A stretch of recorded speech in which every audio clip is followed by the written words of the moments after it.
TR Rajendar sir வந்திருக்காங்க. So என்ன சொல்ல வரேன்னா, அவர் பேசி முடிச்சதுக்கு அப்புறம் தான் போகலான்னு இருக்கேன். இயக்குனர் பாலச்சந்தர் அவர்களை வைத்துக்கொண்டு நான் பேசுவது முறையாக இருக்காது என்று நினைக்கக்கூடிய அளவுக்கு அவர் என்னோட முன்னோடி. நான் முன்னாள் திராவிட முன்னேற்ற கழகத்தின் கொள்கை பரப்பு செயலாளர். It's not a joke. அடுத்து நான் மேடைக்கு கூப்பிட்டு போகிறவர், இவருக்கு எப்படி இன்வைட் பண்ணுறது, நான் வந்து ரொம்ப கஷ்டப்பட்டு நோட்ஸ் எல்லாம் எடுத்து விக்கிபீடியாலாம் பார்த்தேன். அதில் நான் தெரிஞ்சுக்கிட்ட ஒரு விஷயம் என்னென்னா, 1980 இன்னைக்கு வரைக்கும் தனக்குன்னு ஒரு தனி பாதை, தனக்குன்னு ஒரு தனி பாணி வச்சுக்கிட்ட ஒரு நடிகர் அப்படின்னு மட்டும் சொல்ல முடியாதுங்க. ஏன்னா director, actor, producer, singer, musician, writer, அந்த லிஸ்ட்டு பார்த்தீங்கன்னா நிஜமாகவே ஷாம் சார் கொஞ்சம் நேரத்துக்கு முன்னாடி மென்ஷன் பண்ண மாதிரி 24 கிராஃப்டையுமே தனக்குள்ளே வச்சுக்கிட்டு அதை தினம் புதுப்பிச்சுக்கிட்டே இருக்கக்கூடிய ஒரு நபர் யாருன்னா அது இவராக மட்டும்தான் இருக்க முடியும். அது மட்டும் இல்லை, தற்போது இளையதளத்தில் மிகவும் பிரபலமாக தேடப்படக்கூடிய ஒரு நபர் யார் அப்படின்னாலும் அதுவும் இவராக தான் இருக்க முடியும். With no more further delay, ரொம்ப சந்தோஷமாக இருக்குது என்னை வந்து இவரை இன்வைட் பண்ணுறதுக்கு. சார், செலிப்ரிட்டிஸ் மட்டும் இல்லை, நாங்கள் எல்லாருமே உங்களுடைய ஸ்பீச் கேட்கறதுக்காக தான் அவளோட வெயிட் பண்ணிகிட்டு இருக்கோம். Very happy to welcome T Rajendar அவர்கள். தகடு தகடு திரைப்படத்தின் இந்த குறுந்தகடு வெளியீட்டு விழாவை சிறப்பிக்க வந்திருக்கக்கூடிய என்னுடைய திரையுலக ஆசானாக, என்னுடைய மானசீக குருவாக நான் ஏற்றுக்கொண்டு அண்ணாமலை பல்கலைக்கழகத்தில் படிக்கின்ற காலத்திலே எனக்கு முன்னோடியாக இருந்து திரையுலகத்திலும் எனக்கு முன்னோடியாக எனக்கு முன்பே வந்து தனக்கென்று ஒரு வரலாற்றை படைத்து திறமைக்கு வயது என்பது இல்லை என்று இன்றைக்கு நிரூபித்துக் கொண்டிருக்கக்கூடிய ஐயா இயக்குனர் சிகரம் கே பாலச்சந்தர் அவர்களே, அடுத்து இந்த நிகழ்ச்சியின் நாயகனாக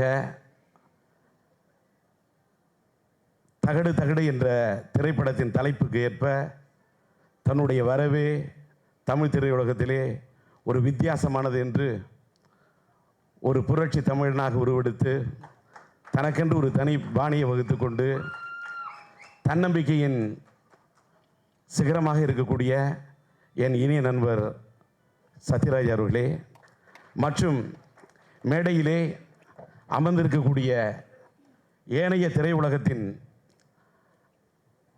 அத்தனை ஜாம்பவான்களே. ஏனென்றால் நான் ஒவ்வொருத்தரோட பேரை பற்றி சொல்லணுன்னா நான் ஒவ்வொருத்தருக்கும் ஒரு விதமான அடைமொழியோடு சொல்லணும். அதை சொல்கிறதுக்கே அவ்வளோ நேரம் ஆகிடும். ஏன்னா எல்லோரும் நிறைய பேர் ரொம்ப பேசிட்டாங்க. இனிமேல் நான் வந்து பேசுகிறதுக்கு ஒன்றுமே இல்லை அப்படிங்கக்கூடிய அளவுக்கு எல்லாம் பேசிட்டாங்க. ஆனால் எனக்கு ஒரு பெரிய தர்ம சங்கடமான சூழ்நிலை இன்றைக்கி. நான் வந்து பொதுவாக திரைப்பட உலகத்திலே எந்த விழாக்களிலும் அதிகமாக கலந்து கொள்வதில்லை. எப்பயாவது சில விழாக்கள் தவிர்க்க முடியாத சூழ்நிலையில் கலந்துப்பேன். இந்த நிகழ்ச்சிக்கு வந்து நான் வந்து ஒரு பார்வையாளராக மட்டும்தான் வந்தேன். ஏன்னு கேட்டால், இந்த படத்தை, இந்த குறுந்தகடு வெளியீட்டு விழாவோட அழைப்பிதழை பார்த்தேன். ஐயா இயக்குனர் சிகரத்தின் பெயரும் என் இணைய நண்பர் சத்யராஜ் அவர்களுடைய பேரும் போட்டிருந்ததும், நான் இந்த நிகழ்ச்சிக்கு வருவதற்கு காரணம், நான் வந்து இதை வந்து ஒரு பொதுவாக இந்த மாதிரி நிகழ்ச்சிக்கு நான் அவாய்ட் பண்ணுவேன். அது தலைக்கணம் அல்ல, அது வந்து ஒரு எனக்குன்னு சில பிரின்சிபல் வச்சுருக்கேன். அந்த பிரின்சிபலை நான் மீறினது கிடையாது. நான் பேர் போடாத இடங்களில் போய் நான் பேசணும் அப்படின்னு பேராசைப்படுறதே கிடையாது. எனக்குன்னு என்ன இருக்கோ அது மட்டும் போகும். எனக்கு இல்லாத விஷயத்தை நான் திங்க் பண்ணவே மாட்டேன். இந்த நிகழ்ச்சிக்கு நான் வரதுக்கு காரணம் இனிய நண்பர் வெண் கோவிந்த் அவர்கள், ஒரு இனிமையான நண்பர். நான் மேடைக்கு வந்து இன்றைக்கி நான் பேசுகிறதுக்காக வரல. ஆனால் இங்கே ஒவ்வொருத்தரும் பேசும்போது என்னை பற்றி கொஞ்சம் அதிகமான பில்டப் கொடுத்துட்டாங்கன்னு நான் ஃபீல் பண்ணுறேன். நான் அந்த பில்டப்பை கூட இப்போ நான் விரும்புகிற இடத்துல இல்லை. ஏன்னு கேட்டால், மனுஷனுக்கு ஒவ்வொரு காலகட்டம் இருக்கும். நான் சினிமாவுக்குள்ளே வரக்குள்ளே வேறு ஒரு வேகத்தில் வந்தேன். அது 1980 ஒருதலை ராகம் படத்தில் வந்தேன். இன்றைக்கி நான் ஒருதலை காதல்னு ஒரு படத்தின் கதையின் நாயகனாக நடிச்சிட்ருக்கேன். இந்த காலகட்டத்தில் இன்றைக்கி இருக்கும்போது எனக்கு இந்த மேடையில் இருக்கக்கூடிய ஜாம்பவான்கள், அது வந்து இன்றைக்கி தயாரிப்பாளராக ஜெயித்து கொண்டு குமாராக இருந்தாலும் சரி, நம்முடைய மதனாக இருந்தாலும் சரி, இயக்குனர் நற்குணம் படைத்த நம்முடைய சற்குணமாக இருந்தாலும் சரி, ஒரு நம்மளுடைய ரவிமரியாவாக இருந்தாலும் சரி, எனக்கு அடுத்த தலைமுறையில் இருக்கக்கூடிய இந்த நடிகர்கள் எல்லாம், இவர்களெல்லாம் இயக்குனர்கள் எல்லாம் பார்க்கும்போது அது மட்டுமல்ல, ஒவ்வொருத்தருமே பார்க்குறேன். அதேமாரி நம்மளுடைய எடிட்டர் மோகன் சார், அடுத்த இன்றைக்கு இருக்கக்கூடிய நல்ல திரை உலகத்தில் ஒரு நல்ல நடிகன் நண்பர், நல்ல ஒரு மனம் படைத்த நண்பர் என்னுடைய ஜெயம் ரவி, அற்புதமான கலைஞன். அவராக இருக்கட்டும், ஷாம் என்னை பற்றிலாம் சொல்லும்போது எனக்கு வந்து பெருமையாக இருந்ததை விட நான் ரொம்ப குறுகி போயிட்டேன். எடிட்டர் மோகன் சார்லாம் என்னோட நண்பர். அவர் ஒரு அற்புதமான ஒரு நல்ல ஒரு குணம். ஏன்னு கேட்டால் நான் ஒவ்வொருத்த பற்றி பேசணும். என்னுடைய நண்பர் வேணு அரவிந்த், அப்புறமா அந்த மீரா கிருஷ்ணன் மேடம் எல்லாரும் பேசுகிறாங்க.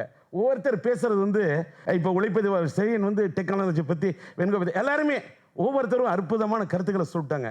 யாரோட பேரை விடுபடுறதுன்னு சொல்ல முடியாத அளவுக்கு. அதனால் மேடையில் அவ்வளோ பெரிய ஜாமான்றாங்க. இங்கே இருக்கக்கூடிய பெரியோர்கள், தாய்மார்கள், திரையுலகத்தை சார்ந்த நண்பர்கள், ரசிகர்கள், எல்லாத்தை விட பத்திரிகை துறை நண்பர்கள், ஊடகத்துறை சார்ந்த நண்பர்கள், புகைப்பட கலைஞர்கள், ஒளிப்பதிவாளர்கள் எல்லாருக்குமே என்னுடைய ரொம்ப ஒரு தாழ்மையான வணக்கத்தை தெரிவிச்சுட்டு, எனக்கு என்ன ஒரு இதுன்னு கேட்டாக்கா, நான் வேறு இடத்துல பேசுவேன்.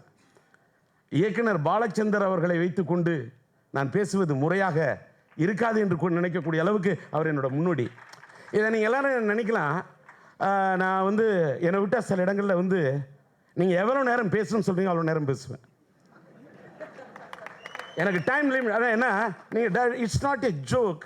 இதை நான் வந்து ஒரு இதை பெருமைக்காக சொல்ல, இவ்வளோ நேரம் பேசணும். எனக்கு வந்து ஃபார் எக்ஸாம்பிள், நான் வந்து பெரிய ஒரு நான் முன்னாள் திராவிட முன்னேற்ற கழகத்தின் கொள்கை பரப்பு செயலாளர்.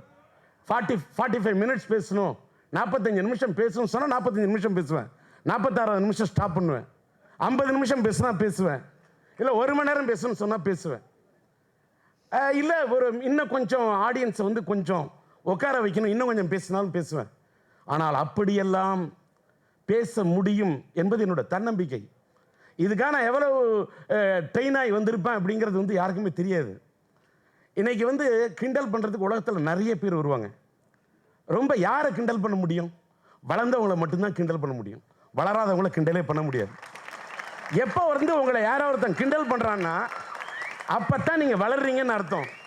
தெருவிலையே இப்போ நீங்கள் பார்த்தீங்கன்னா, எனக்கு பா விஜய், இந்த படத்துடைய கதாநாயகன் பா விஜய், அவர் பாடல் ஆசிரியர். அவரோட பாடல் எனக்கு பிடிக்கும். ஏன் பிடிக்குன்னு விளக்கம் கொடுத்த ஆரம்பிச்சு அதுக்கு மட்டுமே நான் ஒரு 25 மினிட்ஸ் என்னால் பேச முடியும். நல்ல பாடல் ஆசிரியர், எனக்கு பிடித்த நண்பர். அது சொல்கிறேன், அவரும் தாடி நானும் தாடி, அதனால் பார்த்தேன் நாடி பிடிச்சி பார்த்தேன் நாடி.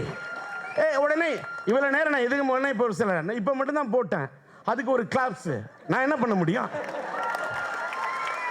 சத்யராஜ் ஒரு ஸ்டைலு. அந்த ஸ்டைலில் சத்யராஜ் பேசினாதான் ஒரு நக்கல். அவர் என் படத்தில் தங்கை கோரிக்கை நடிக்க காலத்துலேருந்து எனக்கு அவரை தெரியும். அதுக்கப்புறமா தான் ஒரு காக்கி சட்டை நடித்து அவருடைய தன்னை வந்து ஒரு வில்லன், ஒரு தன்னம்பிக்கை. அவர்கிட்ட ஒரு டைலாக்கை ஒரே டைலாக்கை இத்தனை மாடுலேஷனில் பேசுனா அவர் பேசக்கூடியவர். இப்போ வேணரன் சார்ட்ட சொல்லிட்டு இருந்தேன், நான் வந்து என்னோட நண்பர் அவர் வாணிராணி சீரியல் விடாமல் பார்க்குறேன். ராதிகா மேடம் 10 பொறாமையாக இருக்கு. ஒரு என்ன பர்ஃபார்மன்ஸ், என்ன டைலாக் டெலிவரி, ஒரே டைலாக்கை அந்த ஒரு அக்கா நீ சும்மா அந்த ஒரு டைலாக் எத்தனை மாடுலேஷன் அந்தமாக பேசுகிறாங்க. பார்க்கும்போது ஏன்னு கேட்டால், எந்த கலைஞன் நல்லா பண்ணாலும் அது நல்லா இருக்குன்னு நான் பாராட்டிடுவேன். அது ஜெயம் ரவியாக இருந்தாலும் சரி, ஷாம் டோல்பினாக்கா அவர் படம் பண்ண பார்த்துருக்கேன். ஜெயம் ரவியா, ஜெயத்தோட அந்த முதல் படத்தில் ஜெயம் ரவி வந்து நான் பார்த்து, அது எதுக்காக கேட்டால், எனக்கு யாரை பார்த்தோம் எனக்கு காழ்ப்புணர்ச்சியே கிடையாது. ஏன்னு கேட்டால், என்னோட சாப்பாடு மட்டும்தான் என்னால் சாப்பிட முடியும். இன்னைக்கு டி ராஜன் அப்படின்னு சொன்னால் நான் அடுத்தவன் சாப்பாடு சாப்பிட முடியாது. யாராவது பிரியாணி சாப்பிட்றாங்களே, என் பக்கத்தில் எவனா தம் அடிப்பான். நான் தம் அடிக்கிறவனை பார்த்து பொறாமைப்பட மாட்டேன். ஏன்னா தம் அடிக்கிற அவன் டியூட்டி, ட்ரம் அடிக்கிற மட்டும் தான் என் டியூட்டி. ஏன்னு கேட்டால், என்ன ஒருத்தன் கேட்டான், ஏன் தம் அடிக்கலன்னு. எனக்கு யாரும் புத்தன்னு பட்டம் கொடுப்பாங்கிறதே கிடையாது. எனக்கு யாரும் புத்தன்னு பட்டமே கொடுக்க வேணாம். நான் தண்ணி அடிக்கலை. ஏன் தண்ணி அடிக்கிறேன்னு சில பேர் கேட்பாங்க. நான் தம் அடிக்கிற மாதிரி தான். எனக்கு இருக்கக்கூடிய தம்மு, இப்போ நீங்கள் என்னை மேடையில் ஏற்றி, மேடைன்னு இல்லை, ஒரு மைக்கில் விட்டு இதுன்னு இல்லை, நான் வேற எனக்கு ஒரு வாழ்க்கையில் தன்னம்பிக்கையாக சொல்கிறேன். இப்போ ஒரு ட்ரம் பீட் கொடுக்கணுன்னா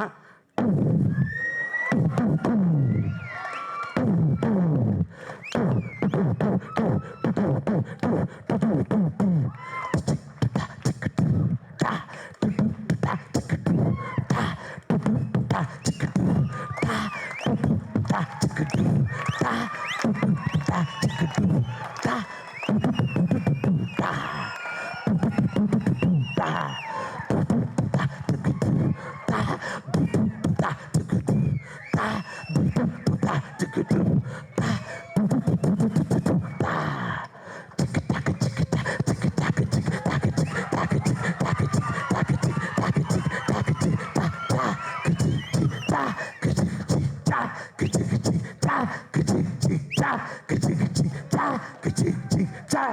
இது கொஞ்சோண்டு. இவர் வந்து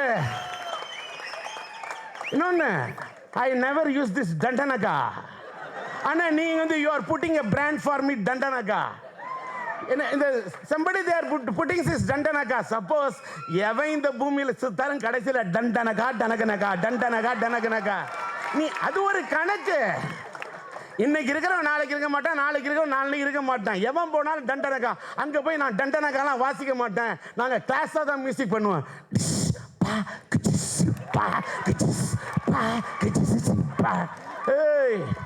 எதை எங்க யூஸ் பண்ணணும்னு நினைக்கிறவன் தான் அறிவாளி. நான் தங்கை கோர்க்கின்ற ஒரு படத்தில் வந்து நான் நடித்தேன்.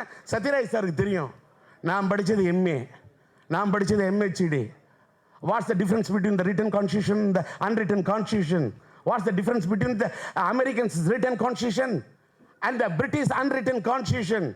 The written constitution of American constitution is based on the unwritten constitution of the British constitution. Like that, if I want, I can talk in English also for the more than 1 hour. Why the Mohammedan should go to the mountain should come to the Mohammedan. என்கிட்ட van Aravind சொன்னார், அங்கே டேகோட இது open பண்ணுறாங்க, photo எடுக்க போகிறாங்க, நீங்கள் போலியான்னு. கேமராவை தேடி நான் போக மாட்டேன், கேமரா தான் என்ன தேடி வரணும்னு. இதுக்கு என்ன காரணம் தெரியுமா? வாய்தமா இதுக்கு நான் எம்ஏ படித்தப்போ உள்ள இதுதான். Why the Mohammedan should go to the mountain should come to the Mohammedan. But I never expose myself as a literate. I never expose myself as an educated person. Why? நான் போய் தங்கை கோர்க்கிதம் படத்தில் நடிச்சேனாக்கா, வாடா என் மச்சி வாழைக்காய் பச்சின்னு ஒரு அந்த லோ கிளாஸ் கேரக்டருக்கு அது பேசணும். அங்கே போய் ஹாய் பாய் பனானா பச்சி ஹாய் பச் நாய். I know. Why I have to expose myself as a literate? நான் பெரிய பிஸ்ஸா மாதிரி எனக்கு காமிச்சிருந்தா இவ்வளோ பெரிய ரீச் ஆக முடியாது. Where I am living, I am not living in Rome. Suppose if I am living in Rome, I will become the Roman. Please, you live in London, I will talk to them in English. Miss Tina is there. அவங்க என்ன எனக்கு பூங்கத்து கொடுக்க வந்தாங்க. Sorry, just you give this bouquet enough because it's our Tamil culture. Don't try to touch me. Even don't try to touch me. Don't try to give the kiss me. Don't. I don't like it. It's our Tamil culture. It's our Indian culture. This is the brand of T. Rajendra. நான் இங்கேருந்து வந்த உடனே என்ன கேட்டாங்க, என்ன தாடியை trim பண்ணிட்டீங்கன்னாங்க. பாடியை trim பண்ணிட்டு தாடியை ட்ரிம் பண்ணேன். நான் பா விஜயை பார்த்தோம்ல இன்னும் முடிவு பண்ணிட்டேன், இன்னும் ஒரு 5 கிலோ லூஸ் பண்ணியே தீரணும் அப்படின்னு. ஒருதலை காதல் நடிக்கணும்னா அதுக்குண்ணா ஷாமை பார்க்குறோம், ஜெயம் ரவி பார்க்குறோம். பார்த்தா பக்கத்தில் ஜெயம் ரவி என்னோட ஒரு ஃபங்க்ஷன் வந்தார், நல்ல ஃப்ரெண்ட் ஆகிட்டார். இன்னைக்கு ஷாமு வந்து இன்னைக்கு பேசுனது அவருக்கே தெரியாது. நான் 12Bயில் அவர் எந்த அளவுக்கு அவரோட டான்ஸ் ரசிச்சிருப்பேன், அவரோட எக்ஸ்பிரஷன் ரசிச்சிருப்பேன். இந்த இயற்கை படத்தில் அந்த காதல் வந்த சொல்லி அது என்ன எக்ஸ்பிரஷன் கேயா. இது மாதிரி நான் ஒரு நல்ல கலைஞன். எனக்கு வந்து இப்போ என்ன சொல்ல வரேன்னா,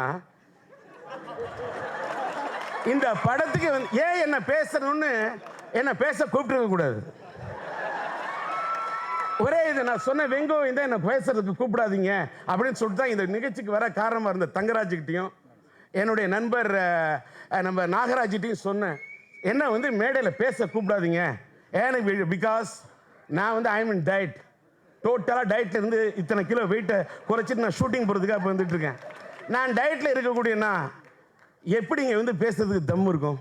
ஆனால் வந்து இந்த மேக்கப் பார்த்தா நமக்கு சில பேரால் பேசாமல் இருக்க முடியாது.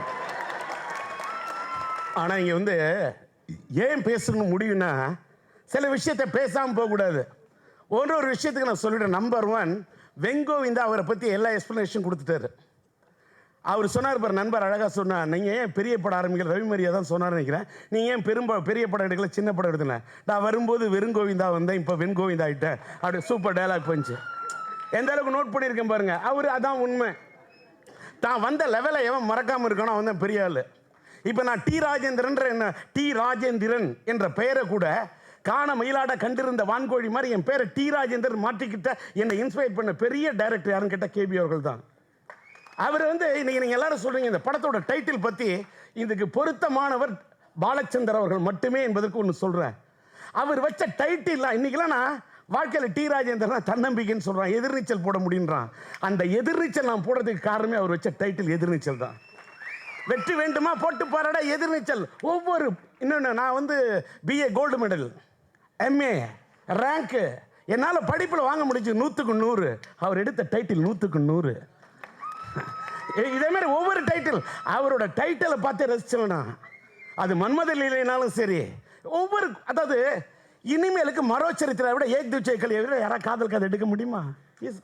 அவர் இளமையானவர், இன்றும் இளமையானவர், என்றும் புதுமையானவர். இன்னைக்கு என்னால் நல்ல ராகம் பாட முடியும், கவிதை எழுத முடியும், இது பண்ணா அவர் ஒரு அபூர்வ ராகங்கள், தலைப்பிலேயே அசத்தக்கூடிய ஒரு மனிதர். பல படங்கள் என்னால் கொடுக்க முடிஞ்சது வெள்ளி விழா. காரணம், அவர் எடுத்த படத்துக்கு வச்ச தலைப்பு வெள்ளி விழா. எத்தனை டைட்டில்! அதாவது அவரோட படத்தோட ஒவ்வொரு டைட்டில் ஒரு சார், ஒரு பொண்ணு வந்து குடும்பத்துக்காக உழைக்கிறா, கஷ்டப்படுறா, குடும்பத்துக்காக சாக்ரிஃபைஸ் தேயிரா அப்படின்னு ஒரு படம் எடுக்கணும். யாரு படம் எடுத்தாலும் அதுக்கு தான் அவள் ஒரு தொடர் கதை தான். அவருடைய திரைப்பட வாழ்க்கை வந்து ஒரு தொடர்கதை. அதனால தான் இன்னைக்கு வந்து அவர் வாழ்த்த வராரு. இன்னொன்று, திரையுலகத்தில் ஒவ்வொருத்தரும் வாழ்க்கையில் ஒரு தன்னுடைய திறமை அரங்கேற்றம் நினைப்பான். அவர் எடுத்த அரங்கேற்றம் அது மாதிரி மைல்கெல்லாம் இனிமேல் யாராவது படைக்க முடியுமா? நானும் எவ்வளவோ வெற்றி படங்களை கொடுத்திருக்கலாம், எத்தனையோ வெள்ளி விழா படங்களை கொடுத்திருக்கலாம்.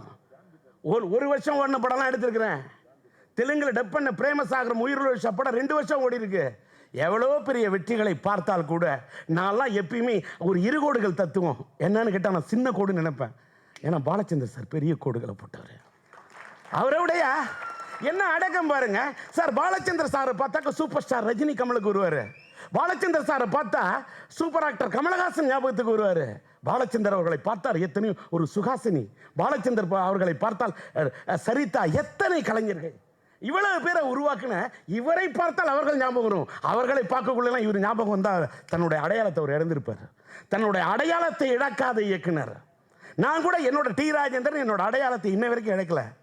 நான் சிலம்பரசனை பெற்றெடுத்து சிலம்பரசன் எஸ்டிஆரா இருக்கலாம், டிஆர்லேருந்து வந்தது தான் எஸ்டிஆர், எஸ்டிஆர்லேருந்து வந்தது டிஆர் இல்லை. எதற்காக சொல்லுவார் தப்பா எடுத்துக்கிறீங்க? எடிட்டர் மோகன்லேருந்து புறப்பட்டது தான் ஜெயம் ரவி என்ற அன்பு. ஜெயம் ரவி மேல் அவருக்கு உண்டு அன்பு. எனக்கு என் மகன் தான் உயிர், சிலம்பரசனா உயிர், தட் இஸ் டிஃப்ரெண்ட்.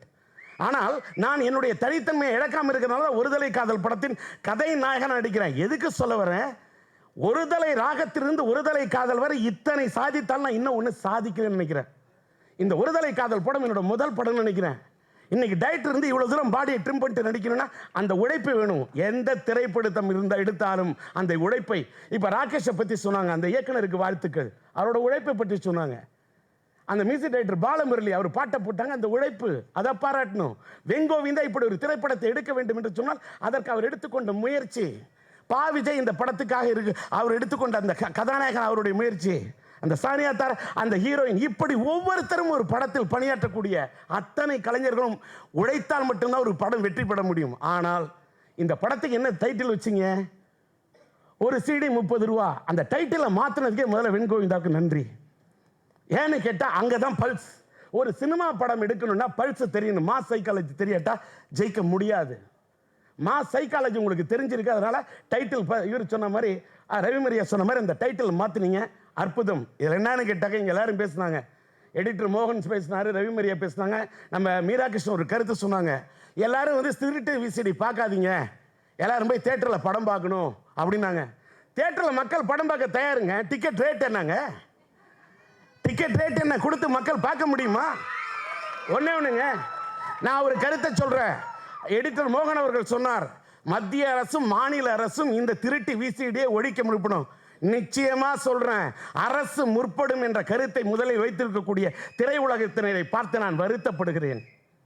திருட்டு விசிடி வந்தப்ப கடையை பூந்து அடிச்சு உதங்கடான்னு உதச்சி அத்தனை கேஸை சந்திச்சவன் டி ராஜேந்தர். திருட்டு விசிடியை ஏத்து அருவாவை போட்டு வீராசாமியில் வந்த அருவாவை தூக்கி போட்டு விளம்பரம் கொடுத்தவன் டி ராஜேந்தர். ஆனா அப்படி இங்க முதுகெலும்போட துணிச்சலோட போராடுறவங்களாம் வாடவே முடியாது.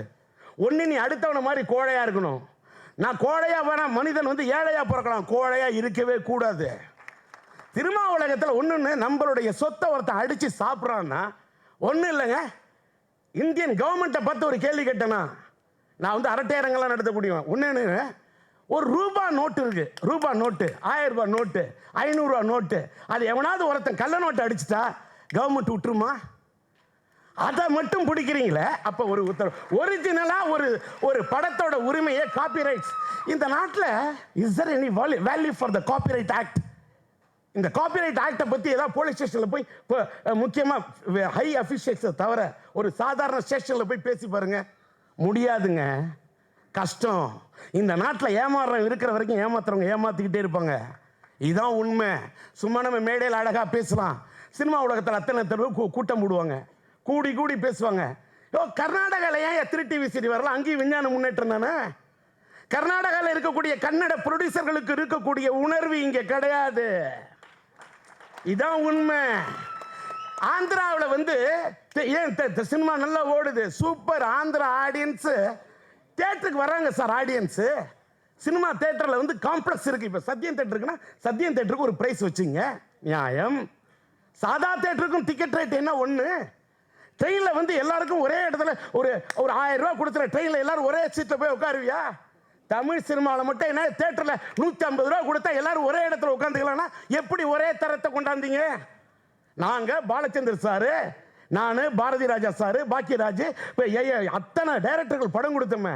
டிக்கெட் பெரிய பெரிய படத்துக்கு முன்னாடி அவ்வளோ தொடங்க super hit, black and white. வாய் டிக்கெட் ரேட்டு சாதாரண ரேட்டு, மக்கள் தேட்டருக்கு வந்தாங்க.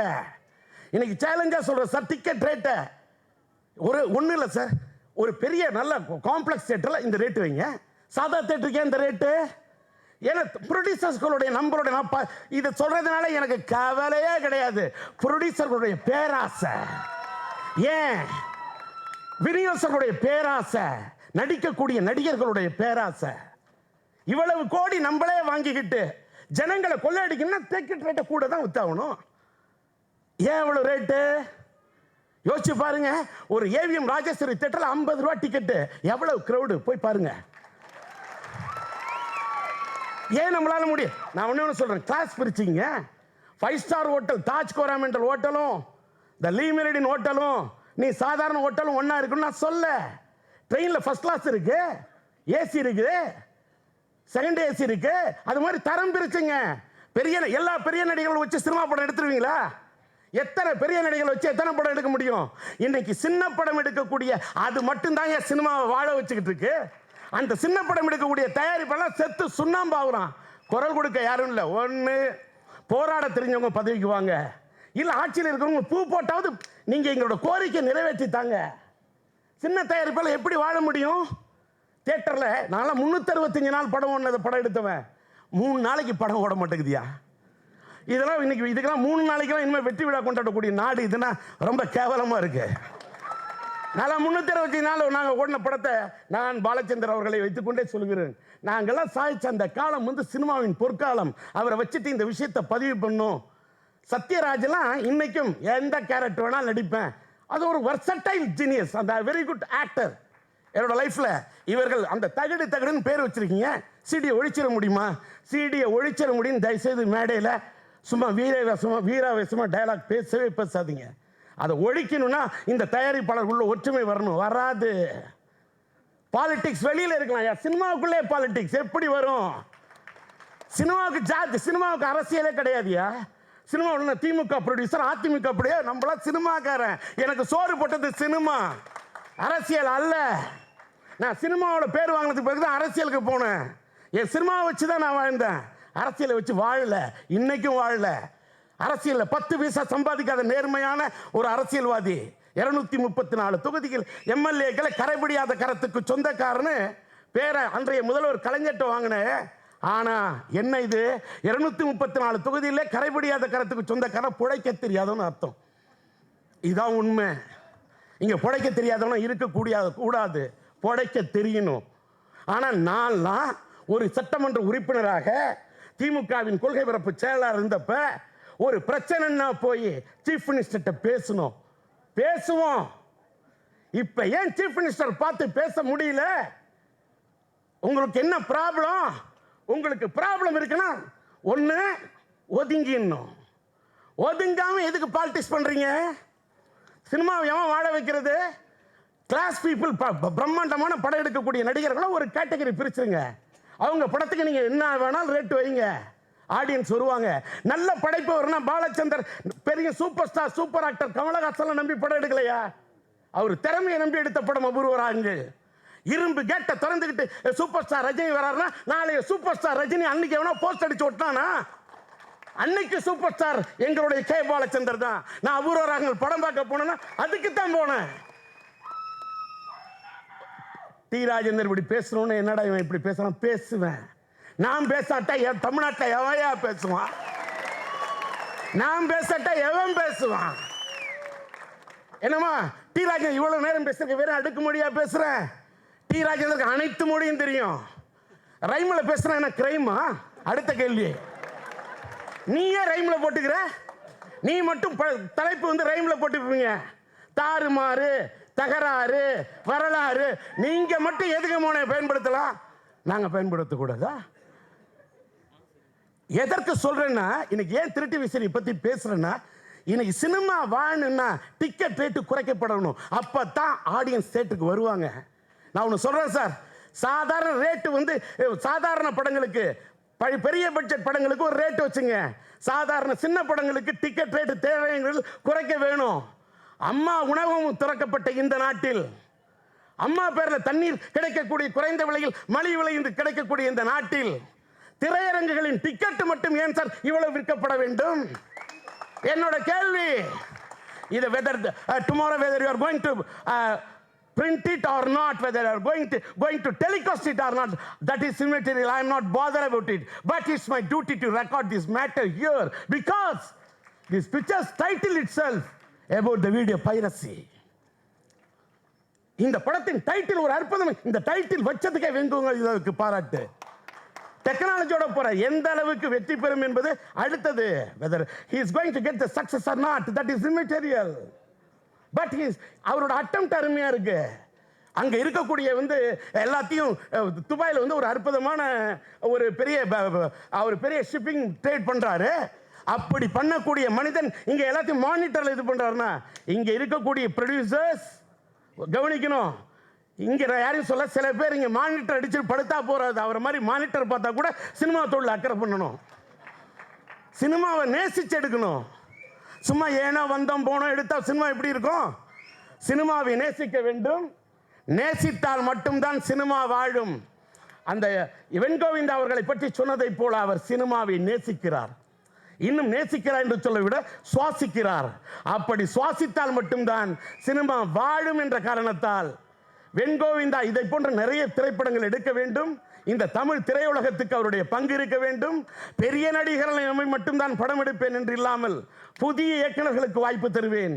செழியனை போன்ற புதிய கலைஞர்களுக்கு வாய்ப்பு தருவேன். திரைக்கு பின்னால் இருக்கக்கூடிய எண்ணற்ற கலைஞர்களை ஊக்குவிப்பேன் என்ற உங்களுடைய உணர்வு பாராட்டத்தக்கது.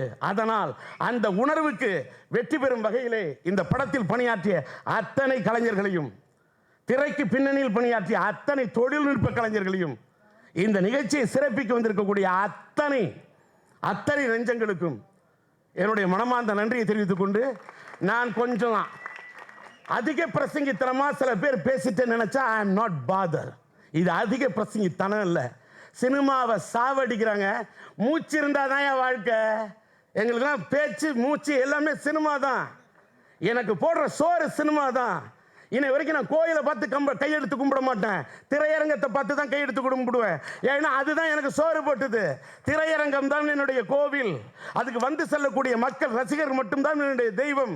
சோத்துல தொட்டில சோறு எடுத்து அள்ளி போட்டேன்னா ஒவ்வொரு சோத்து பொருட்களும் ஒரு ரசிகனை மட்டும்தான் பார்க்குறேன். இன்னைக்கு நான் இந்த அளவுக்கு இந்த மேடையில் நிற்கிறேன்னா நான் ஏறி வந்தது படிக்கட்டு. அதற்கு காரணம் நீங்கள் எடுத்த டிக்கெட்டு. அதனால் மீண்டும் திரையரங்குகளுக்கு மக்கள் வந்து எடுக்க வேண்டும் டிக்கெட்டு என்பதற்காகத்தான் இத்தனை நேரம் பேசியிருக்கிறேன். மென கெட்டு சத்யராஜ் அவர்கள் அமர்ந்து விடக்கூடாது. வேலை கெட்டு, அவருடைய நேரம் கெட்டு, மனம் கெட்டு. ஆனால் என்றும் போகாது உங்கள் குணம் கெட்டு கெட்டு. அதனால் தான் இன்றைக்கும் உமக்கென்று இருக்கிறதப்போ ஒரு மார்க்கெட்டு என்று கூறி இந்த கருத்தை எடுத்து பேசுவது மட்டும்தான் இந்த மேடையில் என்னுடைய டார்கெட் என்று கூறி விடைபெறுகிறேன். நன்றி, வணக்கம்.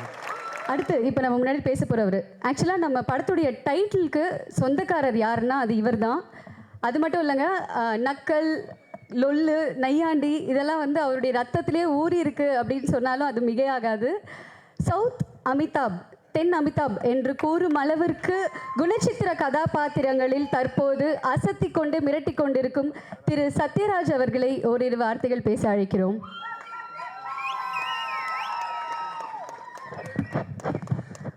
மேடையில் அமர்ந்திருக்கும் பெரியவர்களுக்கும் பத்திரிகை நண்பர்களுக்கும் கலைக்குலத்தை சார்ந்த சகோதர சகோதரிகளுக்கும் ரசிக பெருமக்களுக்கும் என்னுடைய வணக்கத்தை தெரிவித்துக் கொள்கிறேன்.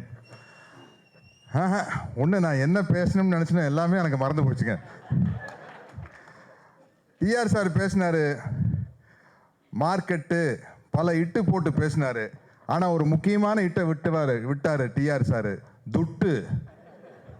ஏன்னா எனக்கு முதல் வந்து அதிகமாக துட்டு கொடுத்தது அவர் தான். ஒரு தயாரிப்பாளராக தங்கைக்கு ஒரு கீரத்தில் அதிகமாக இப்போ நான் சினிமாவுக்கு வாங்குகிற சம்பளம் எவ்வளோ தெரியுங்களா? 500, 1000. ஆனால் எனக்கு முதலாக 4000 ரூபா சம்பளம் கொடுத்து அந்த துட்டை எனக்கு கண்ணில் காட்டுறது டிஆர் சார் தான். ஐயோ 4000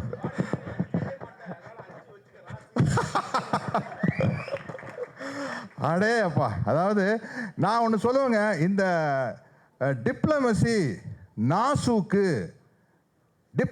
நாசுக்கே ஒரு வகையாக வந்து கன்னிங்னஸ் தான். பாலச்சந்தர் சார் புரிஞ்சுக்குவீங்க. நாசுக்கும் டிப்ளமசியும் ஒரு வகையில் பார்த்தா அது ஒரு கன்னிங்னஸ் தான். கன்னிங்னஸ்னு என்ன? அதில் உண்மை கிடையாது, பொய்யும் உண்மையும் கலப்படமான ஒரு இடம். அது கொஞ்சம் கூட இல்லாத ஒரு அருமையான மனிதர், வெள்ளை உள்ளம் கொண்ட ஒரு நல்ல மனிதர் டிஆர் சார். அதான் கொஞ்சம் கூட வேண்டாங்க. இந்த நேம் ஆஃப் டிப்ளமசி, இந்த நேம் ஆஃப் நாசுக்கு நான் கன்னிங்காக இருக்க விரும்பலை. இதுதான் டி ராஜேந்தர் மனசை திறந்து காட்டுறாரு பாருங்க. அவன் ஒரு உண்மையான மனிதன், உண்மையான கலைஞன். உண்மையான மனிதன் தான் உண்மையான கலைஞனாக இருக்க முடியும். அதுதான் டிஆர் சார். இந்த தகடுங்கிற இந்த டைலாக் பற்றி பேசும்போது ரவிமரியா சார் தான் சொன்னீங்கன்னு நினைக்கிறேன். இந்த வசனத்தை எழுதிய வசனகர்த்தாக்கு நன்றி அப்படின்னாரு. ஏன்னா அவருக்கு மறந்துட்டார் காக்கி சட்டைக்கு யார் டைலாக்னு. நான் அதனால் எனக்கு இந்த தகடுங்கிற ஒரு தகுதியை கொடுத்தவங்களுக்கு நன்றி சொல்லணும். முதல் நன்றி வந்து சத்யா மூவிஸ் ஆர்எம்பி சார் அவர்களுக்கு நான் நன்றி சொல்லி கடமைப்பட்டிருக்கிறேன். அந்த படத்தின் இயக்குனர் ராஜசேகர் சாருக்கு நன்றி சொல்கிறேன். இந்த வசனத்தை எழுதினிய ஏஎல் நாராயணன் சார் அற்புதமான வசனகர்த்தா. பாலச்சந்தர் சாருக்கெல்லாம் தெரியும், அவருக்கு நன்றி சொல்லிக்கிறேன். அப்புறம் இந்த தகடுனுடைய முதல் ரசிகன் யாருன்னா, நான் ரொம்ப பெருமையாக சொல்கிறேன், உலக நாயகன் கமல்ஹாசன் தான் தகடு வசனத்தினுடைய முதல் ரசிகன். ஏன்னா அந்த ஷூட்டிங் வந்து இப்போ எக்ஸ்பிரஸ் மால்னு இருக்கு இல்லைங்களா, அங்கே அந்த இப்போ எக்ஸ்பிரஸ் மால் இருக்குது, அங்கே வந்து ஒரு பழைய சினிமா எக்ஸ்பிரஸ் இந்த பில்டிங் இருந்தது.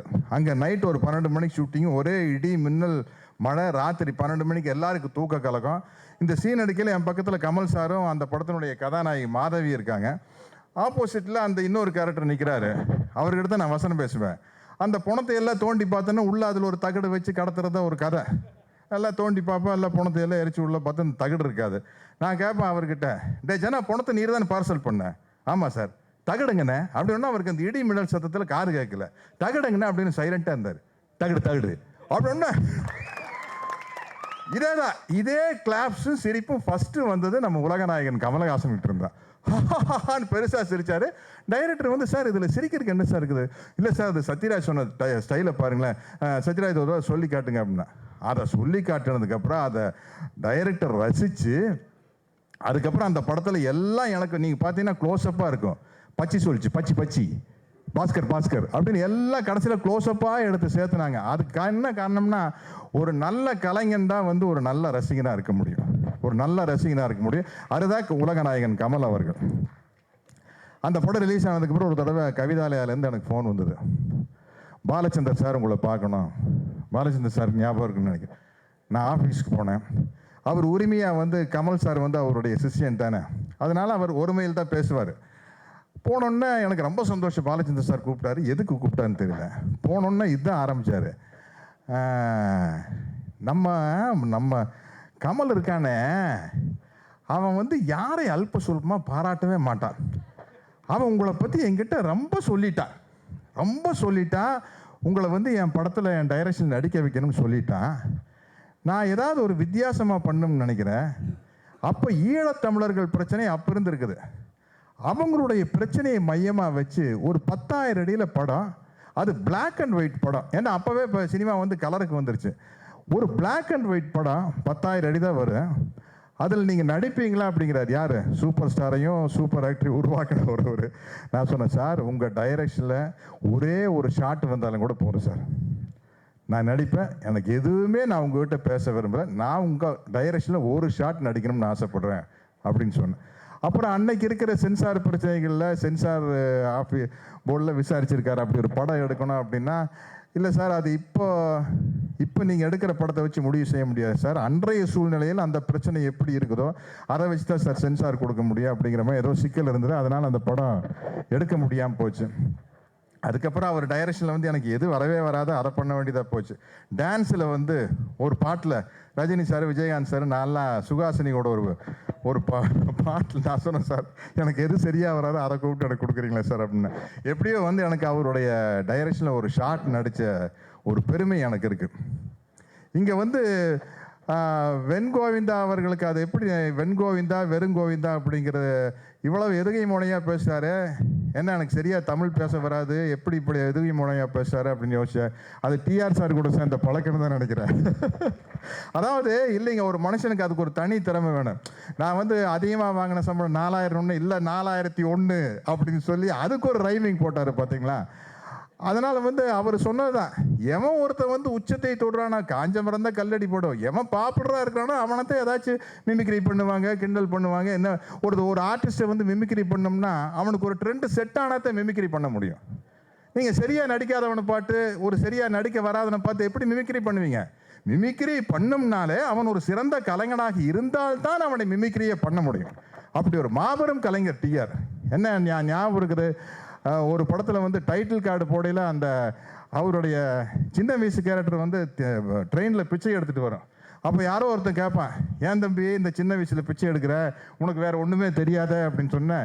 எனக்கு ஏதோ கொஞ்சம் வேலை தெரியுங்க அப்படின்னா டப்புன்னு லைன் வரும். தயாரிப்பு, கதை, திரைக்கதை, வசனம், எடிட்டிங், கேமரா, மியூசிக், பாடிவர், டைரக்ஷன், நடிப்பு, டி ராஜேந்திரன், ஹோல் தேட்டர் அப்படியே வந்து கிளாப்ஸில் வந்து இடிச்சு விடுகிற அளவுக்கு கிளாப்ஸ் வரும். அதுதான் வந்து அந்த திறமை. அப்படி ஒரு திறமையான கலைஞர் வந்து இந்த படத்தை பாராட்டுறது ரொம்ப மகிழ்ச்சியான ஒரு விஷயம். இந்த தகடுன்னு ஒரு டைட்டில், நானும் கூட தகடுன்னு டைட்டில் வச்சுட்டு எனக்கு கூப்பிட்டங்காட்டி ஏதோ நம்ம ஸ்டைல் ஏதோ ஒரு நக்கல் படம், லொள்ளு படம், கிண்டலான படம் போல் இருக்குது இந்த கேரக்டர், அதனால தான் தகடுன்னு டைட்டில் வச்சுருக்காங்கன்னு நினச்சேன். இல்லை, ஒரு நல்ல விஷயத்தை சொல்கிறதுக்கு பாருங்க, ஒரு தகடுன்னு ஒரு நக்கலாக ஒரு வில்லன் பேசிய ஒரு விஷயம் ஒரு சமுதாயத்துக்கு நல்ல விஷயத்தை சொல்கிறதுக்காக பயன்படுது அப்படின்னா எனக்கு பெரிய அதிசயமாக இருந்தது. பெரிய அப்போ நான் தகடுன்னு வசனம் பேசினப்போ நான் எவ்வளோ சந்தோஷப்பட்டேன்னா அது மாதிரி ஒரு 100 மடங்கு சந்தோஷம் எனக்கு இப்போ வருது. ஏன்னா அவ்வளோ முக்கியமான விஷயம். ஏன்னா நம்ம சினிமா கலைஞர்கள் வந்து சமுதாயத்துக்கு தேவையான விஷயத்தை, நாட்டுக்கு தேவையான விஷயத்தை எவ்வளவோ சொல்லுவோம். ஆனால் நமக்கு தேவையான விஷயத்தை இது வரைக்கும் சொன்னதில்லை.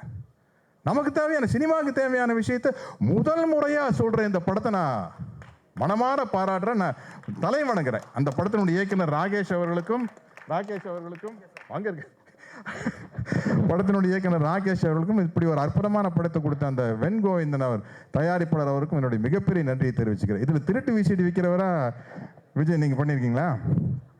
கவலையே பட வேண்டாம். ஒரு விஷயத்தை 2 விதமாக சொல்ல, அதாவது புரட்சி தலைவர் எம்ஜிஆர் மாதிரி நல்லவனாக நடித்து ஒரு மனுஷன் எப்படி வாழணும்னு சொல்ல, ஒரு ரத்த கண்ணீர் மாதிரி படம் எடுத்து எப்படி ஒரு மனுஷன் வாழக்கூடாதுன்னு சொல்ல. 2க்குமே நடிப்பு திறமை வேணும். எப்படி எங்கள் வீட்டு பிள்ளைகள் நடிக்கிறதுக்கு ஒரு பெரிய நடிப்பு திறமை வேணுமோ, எப்படி நாரோடி மணல் நடிப்பதற்கு ஒரு நடிப்பு திறமை வேணுமோ, அதே போல் ரத்த கண்ணீரில் நடிக்கிறதுக்கு ஒரு நடிப்பு திறமை வேணும். சில விஷயத்தை நல்ல விஷயத்தை சொல்லி சமுதாயத்துக்கு பாடம் புகட்டுவதை விட கெட்ட விஷயத்தை சொல்லி இப்படி வாழக்கூடாதுன்னு நீங்கள் யோசிச்சு பாருங்கள். இப்போ ரத்த கண்ணீர் பார்த்தவனுக்கு குஷ்டரோக நோயை பார்த்து இன்னைக்கு அதுக்கு மருந்து வந்துருச்சு, ஆனால் அன்னைக்கு மருந்து இல்லை. ரத்த கண்ணீர் பார்த்தவன் இந்த குஷ்டரோக நடிப்பை எம்ஆர் ராதா சார் நடித்ததை பார்த்து தப்பான வழிக்கு போகவே மாட்டான், அவ்வளோ பயந்துக்குவான். அது மாதிரி இந்த படத்தில் வந்து விஜய் அவர்கள் ஒரு தவறான கேரக்டர் நடித்து இப்படி இருக்கக்கூடாது அப்படின்னு ஒரு பாடம் சொல்கிறாரு. நம்ம மிஸ்டர் பாரத் படத்தில் ரஜினி சார் ஒரு டயலாக் பேசுவார். நீங்கள் ஒரு போலீஸ் ஸ்டேஷனுக்கு போகிறீங்க, அங்கே காந்தி படம், காமராஜர் படம், அண்ணா படமெல்லாம் மாட்டியிருக்கோம். இதெல்லாம் எப்படி வாழணுங்கிறதுக்கு அடையாளமா? அதே சமயத்தில் சில கேடிகள் படங்க, கொலகார படங்க, திருட்டு பசங்க படங்கள்லாம் மாட்டியிருக்கோம். அது எப்படி வாழக்கூடாதுங்கிறதுக்கு அடையாளமா? வசனம் எழுதவர் விசு சார். என்ன ஒவ்வொரு தடவையும் நீங்கள் ரவிமரியா பேசுனதுக்கப்புறம் அந்த வசனகர்த்தாவை பாராட்டுறது ரொம்ப முக்கியமான ஒரு விஷயம் அப்படி சொல்லியிருப்பாரு. அது மாதிரி ஒரு இது வந்து தலைவர் பாடின பாட்டு தான், புரட்சி தலைவருடைய பாட்டு தான். திருடராய் பார்த்து திருந்தாவிட்டால் திருட்டை ஒழிக்க முடியாது அப்படின்ட்டு. ஆனால் அதுக்காக அப்படியே விட்டுற முடியாதுங்க. அதே தலைவர் தான் உடைப்பதை உடைத்து வளைப்பதை வளர்த்தால் உலகம் உருப்படியாகும் நாரோடி மண்ணிலே ஒரு பாட்டு பாடியிருக்காரு.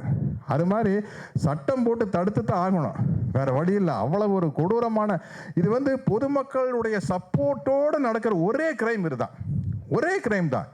இப்போ நம்ம குடியிருக்கிற பகுதியில் ஒரு அப்பார்ட்மெண்ட்டில் குடியிருக்கிறோம். அங்கே வந்து யாராச்சும் கள்ளச்சாராயம் காய்ச்சினா போலீஸ் ஸ்டேஷன் சொல்லிடுவோம்.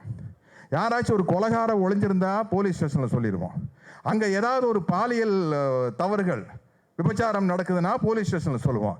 ஆனால் இந்த திருட்டு விசிடி விஷயத்தை யாருமே சொல்ல மாட்டாங்க. ஏன்னா இதில் எல்லாருமே இன்வால்வ்டு.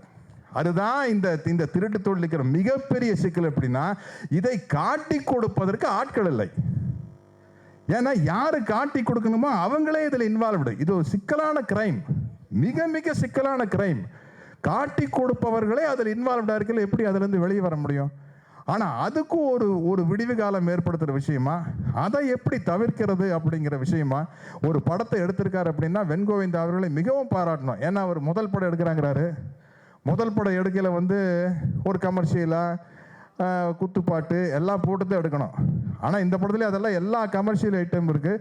இந்த படத்தினுடைய ஃபோட்டோகிராஃபி, மியூசிக் எல்லாமே இந்த படத்தை பார்க்கல வந்து ரொம்ப எக்ஸ்ட்ரானரியாக இருக்குது. அது இன்னும் ஃபுல் படம் பார்க்கல இன்னும் பிரமாதமாக இருக்குது. ஏன்னா வந்து எந்த விஷயத்தையும் வந்து ஒரு மருந்தை தேனை கலந்து கொடுக்குற மாதிரி தான் கொடுத்தானோ, அப்போ தான் ரசிப்பாங்க. அப்படி இந்த படத்தை அருமையாக கொடுத்துருக்காங்க. இந்த படம் வந்து மிகப்பெரிய வெற்றி அடையணும்.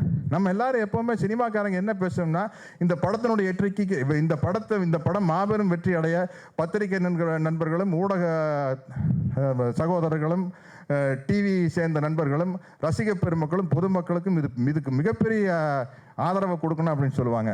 நான் சொல்கிறேன், இந்த படத்திற்கு திரையுலகத்தை சார்ந்த அத்தனை பேரும் மிகப்பெரிய ஆதரவை கொடுக்கணும். நீங்கள் இந்த படம் ரெடியானோடனே ப்ரீவியூ போடையில் தமிழ்நாட்டிலே அதிகமாக சம்பளம் வாங்குகிற இயக்குனர், அதிக சம்பளம் வாங்குகிற நடிகர்கள்லேருந்து அத்தனை பேரையும் கூப்பிட்டு நீங்கள் இந்த படத்தை காட்டி இந்த படத்துக்கு ப்ரமோட் பண்ணோம். அவங்க அத்தனை பேர் இந்த படத்துக்கு வருவதை தங்களுடைய கடமையாக நினைத்து வர வேண்டும் என்று கேட்டுக்கொள்கிறேன். நன்றி, வணக்கம். நடிகர் திரு ரவி மரியா அவர்களை பேச அழைக்கிறோம்.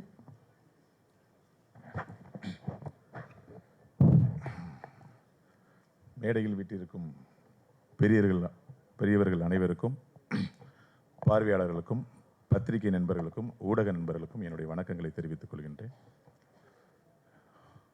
அதாவது வந்து புரட்சித் தலைவர் பேச ஆரம்பிக்கும் போது இரத்தத்தின் இரத்தமான உடன்பிறப்புகளே அப்படிங்கிற ஒரு வார்த்தை தமிழகத்தையே எப்படி ஆட்டி படைத்ததோ, இயக்குனர் இமயம் பாரதி ராஜா சார் பேசும்போது என் இனிய தமிழ் மக்களே அப்படின்னு சொல்லும் போது எப்படி பெரிய கரகோஷம் வருமோ, அப்படி தமிழ்நாடு ஃபுல்லாக தெரிஞ்ச ஒரே ஒரு வில்லனுடைய அடையாளம் தகடு.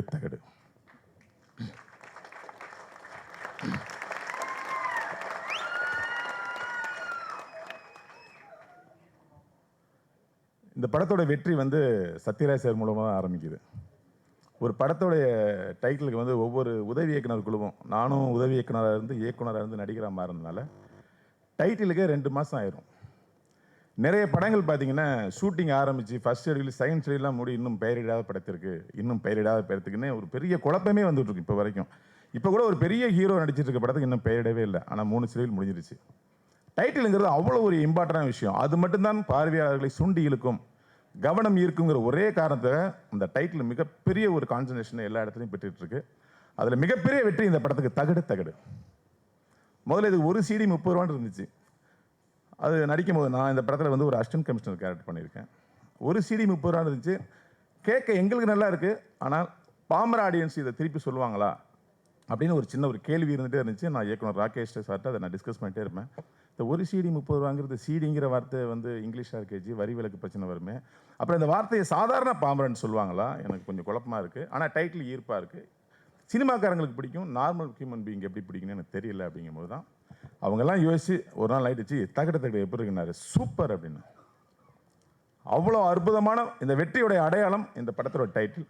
இந்த தகடுங்கிற டைலாக் வைக்கிறதுக்கு காரணமாக இருந்த சத்யராஜ் சாருக்கும், அந்த வசனத்தை சாருக்கு எழுதி கொடுத்த அந்த வசனகர்த்தாவுக்கும் என்னுடைய நன்றி இந்த கருத்தை நான் தெரிவிச்சுக்கிறேன்.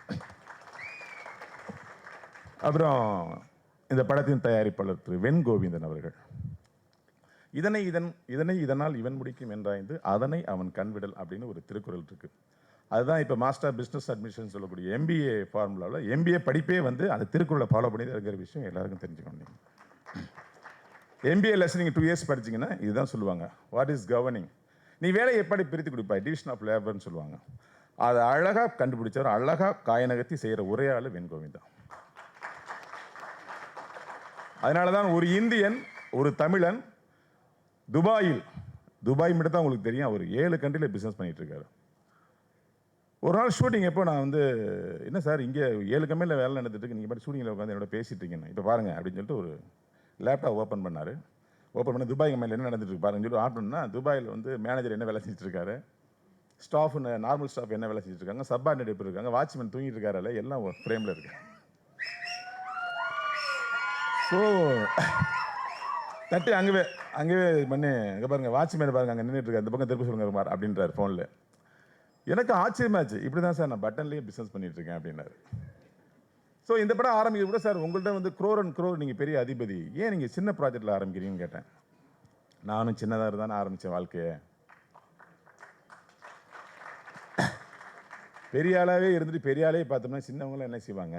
அன்னைக்கு எனக்கு ஒரு பிஸ்னஸ் பார்ட்னர், ஒரு சேட்டு வந்து, நீ டேலண்டாக இருக்க, நீ வந்துரு அப்படின்னு சொன்னதுனால தான், அப்போ நான் சின்ன பையன், நீ வந்துருன்னு சொன்னதுனால தான் இன்றைக்கி நான் வெண் கோவிந்தா, இல்லைன்னா வெறும் கோவிந்தா இருப்பேன் அப்படின்னாரு. ஸோ அவ்வளவு அந்த ஒரு விஷயந்தான் இன்றைக்கி வந்து ராகேஷ் அப்படிங்கிற இளைஞரை டைரக்டராக தேர்ந்தெடுத்து, இங்கே வந்திருக்கிற கவிஞர் பா. விஜய் இந்த படத்தின் கதாநாயகன், அவரை ஹீரோவாக போடுவோம். ஏங்க சினிமாங்கிறது கதைங்க, அது மட்டும் தான் ஜெயிக்கும். ஹீரோக்கு பிஸ்னஸ் அதெல்லாம் நான் அப்புறம் பார்த்துக்கிறேன், அதெல்லாம் 10 படம் தாண்டி பண்ணிக்குவோம், இப்போதைக்கு நான் யங் டேலண்ட்டை வந்து ப்ரூவ் பண்ணணும் அப்படின்னு சொன்னார். அதுக்கு ராகேஷ் வந்து கரண்ட்டாக உள்ள ஒரு விஷயத்தை எக்ஸ்ட்ரானரியாக ஒரு ஸ்கிரிப்டாக பண்ணியிருந்தார். இவர் எவ்வளோ சார் எத்தனை ஒரு 15 ஸ்கிரிப்ட் கேட்டு இதுதான் படம் பண்ணார். என்னென்ன இதுதான் இன்றைக்கி சினிமாவை அழிக்கிற விஷயம், அதான் படமாக்க போகிறேன்றார். அழிக்கிற விஷயத்த ஆக்க போகிறேன்னு சொல்கிறதுக்கு ஒரு பெரிய டேலண்ட் வரும், எல்லாம் ஒதுங்கிட்டு இருப்பாங்க. ஆனால் சினிமாவை அழித்து கொண்ட விஷயத்தை நான் பண்ணி சினிமாவை ஆக்கப் போகிறேன்னு ஒரு வார்த்தை சொன்னார். அதுக்கு இந்த நேரத்தில் உண்மையிலே நன்றி சார். ஏன்னா ஒரு டாக்குமெண்ட்ரியாக வரக்கூடிய ஒரு விஷயத்தை சூப்பர் என்டர்டெயின்மெண்ட்டாக ஒரு ஸ்கிரிப்டாக மாற்றிருக்காரு, ஸ்க்ரீன் பிளேவை மாற்றிருக்காரு ராகேஷ் பற்றி ஒரு உண்மையை உங்களுக்கு சொல்லணும். நான் வந்து ஜில்லா படத்தில் மொட்டை அடிச்சிருந்தேன். அப்போ வந்து சார் எனக்கு மொட்டை அடித்து 1 இன்ச்சு முடி வளர்ந்துருக்கணும் அப்படின்னாரு. சார் 1 இன்ச்சுங்கிறது 1 வாரம் வரைக்கும் தான் மெயினாக, அதுக்கப்புறம் 2 இன்ச் ஆயிருமே என்ன செய்வீங்க கேட்டேன். இல்லை சார் மறுபடியும் ட்ரிம் பண்ண வேண்டி இருக்குனாரு. இல்லை சார் நான் கண்டினியூட்டி ப்ராப்ளம் இருக்கும், ஜில்லா ஷூட்டிங் நடிச்சிட்டு இருக்கேன், நீங்கள் 1 வாரம் என்னுடைய டேட்டு நீங்கள் கண்டினியூவாக யூஸ் பண்ணுறது தான் நான் தர்றேன் அப்படின்னு. கொடுங்க சார் தரேன்னாரு. 7 நாள் கரெக்டாக ஷெடியூல் போட்டு 6 நாள்லேயே முடிச்சு தேங்க்யூ ரோமிரே சார் அப்படின்னு சொல்லிட்டாரு. அவ்வளவு திட்டமிடுதல் என்னென்னா நான் ராகேஷ் சார்ட்ட கற்றுக்கிட்டேன். உண்மையிலே அவ்வளோ அழகாக திட்டம் போட்டு பண்ணார். ஒரு KS ரவிக்குமார் சார் மாதிரி, ஒரு ஹரி சார் மாதிரி குறுகிய காலத்தில் தயாரிப்பாளர்கிட்ட என்ன சொன்னமோ அந்த பட்ஜெட்டுக்குள் அந்த காலவாசல் எடுக்கக்கூடிய திறமை ராகேஷ் சார்ட்ட இருக்குது. அதை நான் பார்த்தேன். அவருக்கு இந்த நேரத்தில் என்னுடைய நன்றியை தெரிவிச்சுக்கிறேன். அப்புறம் என்னுடைய நண்பர் கவிஞர், இந்த படத்தின் கதாநாயகன் பா. விஜய் சார். இந்த படத்தோட இன்விடேஷன் என் பையன்கிட்ட காட்டினேன். இந்த ஹீரோ யார்ப்பா அப்படின்னாரு. இவர் தான் இளைஞன் படத்தை நடித்தவர் அப்படின்னா. அவர் குண்டா மேலையெல்லாம் ஏற்றி சீவிருந்தார். இவர் என்ன நம்மளுடைய எடிட்டர் மோகன் சார் சொன்ன மாதிரி அவர் பிரதர் தான் என்ன கேட்டான் என் தம்பி, என்னுடைய சன். இது எதுக்குன்னா அவரை பாராட்டுறதுக்காக இல்லைங்க. ஒரு படம் இருக்கிறாங்க, அந்த படத்துக்கு வந்து ஒரு கேரக்டர் தேவைப்படுது அப்படிங்கும்போது தன்னை மாற்றிக்கொள்ளக்கூடிய தகுதி, அவர் எவ்வளோ வெயிட்டாக இருந்தார் நான் பார்த்துருக்கேன். அவர் எப்படி ஹேர் ஸ்டைல் மாற்றினு எல்லாமே பார்த்துருக்கோம். கிட்டத்தட்ட 2 months பாடியை ரெடியூஸ் பண்ணி ஹேர் ஸ்டைலில் மாற்றி இந்த படத்துக்கு தன்னோட டெடிகேட் பண்ணார். ஷூட்டிங்கில் நடிச்சிட்டு இருக்கும்போது கூட அதிகமாக பேச மாட்டார் விஜய் சார். நான் வந்து அது தப்பாகவே எடுத்துக்கல. இருந்தாலும் கேட்டேன், ஏன் சார் எப்பயுமே கொஞ்சம் நடிக்கிறாரு போயிடுறாருன்னு பார்த்தா அவருக்கு 2 வேலை. எப்படின்னா பாடல் எழுதிட்டே இருக்கணும், அதுக்கு வரிகள் யோசிச்சுட்டு இருக்கணும், பல்லவி யோசிக்கணும், சரணம் யோசிக்கணும், அப்படியே முடிச்சுட்டு வந்து இங்கே வந்து நடிக்கணும். 2 வேஷம் அழகாக பண்ணுவார். ஆக்டிங்லாம் கரெக்டாக அதை பண்ணுவார். வெளியில் போய் அந்த பாட்டு 2 வேலையும் அழகாக பண்ணிட்டு இருந்தார். நான் ஒரு நாள் கேட்டேன், சார் இது உங்களுக்கு சிரமமாக படலையா அப்படின்னாரு. சார் எப்படி சார், நம்ம வந்து நேசிக்கிற விஷயம் நமக்கு எப்படி சிரமமாக படும் அப்படின்னாரு. இப்போ ஒரு பொண்ணை பிடிக்குது, அந்த பொண்ணு வேணாம் தான் சொல்கிறா, நம்ம பின்னாடியே அலைகிறது இல்லையா பிடிச்சதுனால, கடைசியில் அந்த பொண்ணை நம்ம லவ் பண்ணி கல்யாணம் பண்ணிக்கிறது இல்லையா. சிரமத்தை பார்த்தா வர முடியாது சார்னு ஒரு கவிதையாகவே சொன்ன ஆள் வந்து கவிஞர் பா. விஜய் சார். ஸோ அவருடைய டெடிகேஷன், இயக்குனர் ராகேஷுடைய உழைப்பு, வெண்கோவிந்த சாருடைய நம்பிக்கை இந்த படத்தை மிகப்பெரிய வெற்றியடை செய்யும். நியூசிலாந்தில் வந்து நான் ஷூட்டிங் போயிட்டு இருக்கும்போது ப்ளூ கிராஸ் சொசைட்டின்னு தான் இதை மன்னிச்சுக்கணும். அங்கே உள்ள ரூல்ஸ் தான் நான் சொல்ல போகிறேன், இங்கே ரூல்ஸ் கிடையாது. நான் நியூயார்க்கில் இப்போ ஷூட்டிங் போகும்போது டெய்லி ஒரு பஸ்ஸில் போயிட்டே இருப்போம். அங்கங்கே பூனை மாதிரி ஒரு மிருகம் செத்து கிடக்கும். ஒரு 400 அடி 500 அடி கிராஸ் பண்ண ஒரு பூனை மாதிரி ஒரு மிருகம் அங்கங்கே செத்து கிடக்கும். நான் என்னன்னு கேட்டேன், இந்த மிருகம் கிராஸ் ஆனாவே அதை அடிச்சுட்டு போயிருங்க அப்படிங்கிறது ரூல்ஸு, இந்த நாட்டுடைய பிரைம் மினிஸ்டரோட ரூல்ஸு, அதை கொன்றுங்க அப்படின்னு சொல்லுவார். ஏன் சார் பாவம் இல்லையா மிருகம், இது எப்படி சார் ஹியூமன் பீயிங்கே கிடையாதா, ஜீவகாருண்யமே கிடையாதா அப்படின்னு நான் கேட்கும்போது அவங்க சொன்ன ஒரே வருது, இந்த நியூசிலாந்துடைய அழகை அழிக்கிறதுக்காக போராமை கொண்ட வேறொரு நாடு இந்த அழகை அழிக்கக்கூடிய இந்த மரங்களை எல்லாம் ஒரு கீறி மரங்களை வெட்டக்கூடிய ஒரு மிருகத்தை கண்டுபிடிச்சி டிஎன்ஏ கிரியேட் பண்ணி ஒரு மிருகம் கண்டுபிடிச்சி அதை ஒரு 20 எண்ணிக்கையை வந்து நியூசிலாந்தில் விட்டாங்க. இப்போ அது வந்து நியூசிலாந்துடைய மரங்களை எல்லாம் அழிச்சிட்டே இருக்குது, அழகு கெட்டுக்கிட்டே இருக்குது. இதை வந்து கிட்டத்தட்ட 15 வருஷம் கழிச்சு தான் நியூசிலாந்து கவர்மெண்ட் கண்டுபிடிச்சு. ஆனால் அது கூட அதோட எண்ணிக்கை லட்சத்தை தாண்டிருச்சு, இனப்பெருக்கம் செஞ்சு லட்சத்தை தாண்டிருச்சு. ஸோ நம்ம நாட்டோடைய அழகை நம்ம காப்பாற்றினா இதை பார்த்தனே அழிச்சிருங்கிறது ரூல்ஸு. அப்படின்னால அந்த மக்கள் வந்து ரொம்ப இனிமையான மக்கள், மனித நேமிக்க மக்கள், எல்லாத்துக்கும் ஹெல்ப் பண்ணக்கூடிய மக்கள், அவங்களுக்கு வந்து எல்லாமே கடவுள் வழியில் நடக்கக்கூடிய மக்கள். இதுக்கு மட்டும் ஒத்துக்கிட்டாங்க, நம்ம நாட்டை அழிக்கிற விஷயத்தை நம்ம அழிப்போம்னு சொல்லிட்டு. அதே மாதிரி நம்முடைய சினிமாவை அழிக்கக்கூடிய திருட்டு யார் பண்ணாலும் அவங்களை அழிக்கணும். அந்த அழிக்கிற விஷயத்த நம்ம வந்து தவறாகவும் நினச்சிக்க கூடாது.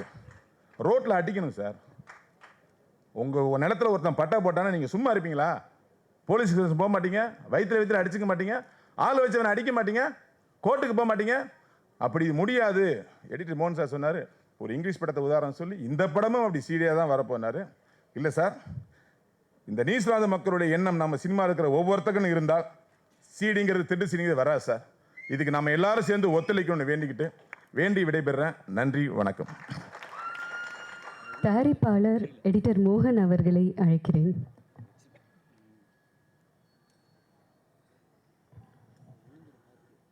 எல்லாருக்கும் வணக்கம். இந்த படம் இந்த சாங்ஸ் போடும்போது நான் வந்துட்டேன். இந்த படத்தினுடைய டைரக்டர் வந்து எங்களுடைய கம்பெனியில் பட்டை தீட்டப்பட்டவர், ரொம்ப திறமைசாலி.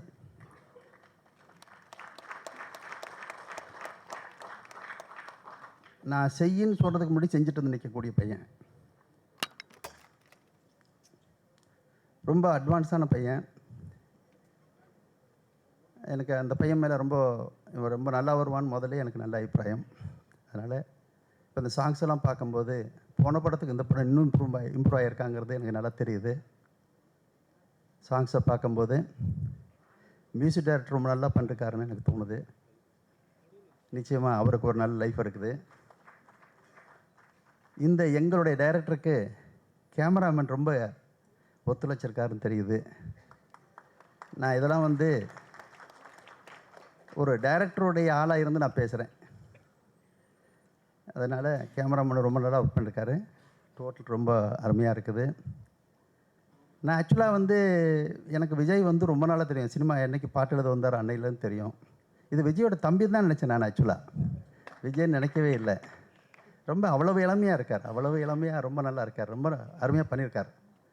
படத்தை பார்க்கும்போது தெரியுது. அதே மாதிரி தயாரிப்பாளர் தமிழ் தெரியாதுன்னு சொல்லி எல்லா மொழியும் பேசிட்டாரு. அதோட தமிழை ரொம்ப நல்லா பேசினார், எங்கெல்லாம் விட ரொம்ப நல்லா சிறப்பாக பேசினார். ஏன்னா அதுக்கு பேசணுங்கிற அவர் எண்ணம் இருக்கு இல்லையா, அதுக்கு அவருக்கு நிறைய ஃபீட் பண்ணியிருக்குது. அதனால் அவர் ரொம்ப நல்லா பேசினார். நான் எப்போவுமே ப்ரொடியூசர் கவுன்சிலில் ஒரே ஒரு விஷயத்தை நான் ரொம்ப அழுத்தம் திருத்தமாக சொல்லிகிட்டே வருவேன். என்னென்னா, புதுசாக வர்றவங்கள தடை பண்ணாதீங்கன்னு. அதுக்கு காரணம் இதுதான். பழைய ஆட்கள்லாம் போய்கிட்டே இருக்கும். இந்த புதுசாக இன்றைக்கி வந்து தகடுன்னா இந்த 4 அங்குலம், அந்த அங்குலம் நான் எடுத்து பார்த்தேன். நம்ம லைஃப்பை வீணாக்கிக்கிட்டு இருக்க அந்த இது எவ்வளோ சைஸுன்னு எடுத்து பார்த்தேன். கரெக்டாக 4 அங்குலம் அந்த தகடு. அந்த 4 தகடு இன்றைக்கி சினிமாவே அழிச்சிக்கிட்டு இருக்குது. இந்த நேரத்தில் நான் வந்து நிறைய படங்கள் எடுக்கிறேன்னு சொல்லிட்டு அவர் உள்ளே வந்திருக்காருன்னா நிச்சயமாக அழிஞ்சிக்கிட்டு இருக்க சினிமா மறுபடியும் இவங்களை மாதிரி ஆட்கள் தான் காப்பாற்றிட்டு இருக்காங்கன்னு அர்த்தம். இது வந்து உலகத்திலேயே நான் எப்போவுமே சொல்லுவேன், சினிமாங்கிறது உலகத்திலேயே ஒரு சிறந்த பொழுதுபோக்குன்னு. இதை விட சிறந்த தொழிலே கிடையாது. நீங்கள் எடுத்துட்டிங்கன்னா ஒரே வாரத்தில் உலகம் மொத்தம் தெரிஞ்சு போகக்கூடிய ஒரு தொழில் எதுனா அது சினிமாவாக தான் இருக்கும். அந்த மாதிரி இருக்கக்கூடிய தொழிலை வந்து அழிச்சிக்கிட்டு இருக்குது. இந்த படம் நிச்சயமாக வெற்றி வரும். நான் ஒரு சின்ன ஒரு விஷயத்தை மட்டும் சொல்ல விரும்புகிறேன். இதே சத்யம் தேட்டர் சாந்தம் தேட்டரில் வந்து நான் ஒரு படம் பார்த்தேன். அப்போ கட்டின புதுசு தேட்டரு. அந்த தேட்டரில் வந்து இயற்கையெல்லாம் அழிஞ்சு போய் மனித மாமிசத்தையே பிஸ்கட்டாக பண்ணி ஜனங்களுக்கு கொடுத்துட்ருப்பாங்க. 2024 அது கடைசி டைட்டில் என்னென்னா 2024ன்னு வரும். 2024 இயற்கையெல்லாம் அழிஞ்சு சாப்பாட்டுக்கு மனித கறியையே பிஸ்கட்டாக கொடுத்துட்ருப்பாங்க. இதை ஒரு போலீஸ்காரரை கண்டுபிடிச்சிட்டு கடைசியாக வந்து அந்த சாப்பிட்டுக்கிட்டு இருக்க பிஸ்கட்டை சாப்பிடாதீங்க இது அப்படின்னு சொல்லும்போது பின்னாடி வந்து சுட்டுருவாங்க. கடைசி டைட்டில் என்ன போடுவாங்கன்னா, இவரும் பிஸ்கட்டாக போகிறாருன்னு போடுவாங்க டைட்டில். அதே மாதிரி தான் இந்த படமும் சீடியாக போகுது. தகடு தகனுங்கிற இந்த படமும் சீடியாக போகுது. நான் எதுக்காக சொல்ல வரேன்னா, நமக்கு சத்தம் போட்டு பிரயோஜனமே கிடையாது. நமக்கு இந்த தமிழ்நாடு கவர்மெண்ட்டும் டெல்லி அரசாங்கமும் மிகுந்த முயற்சி பண்ணி நம்ம சினிமாவை அழிச்சிக்கிட்டு இருக்கவங்கள நிச்சயமாக அவங்க தடுக்கணும்னு வேண்டிக்கிட்டு இந்த படம் வெற்றியடைய வாழ்த்துக்களை கூறி விடைபெறுகிறேன். நன்றி. நன்றி சார்.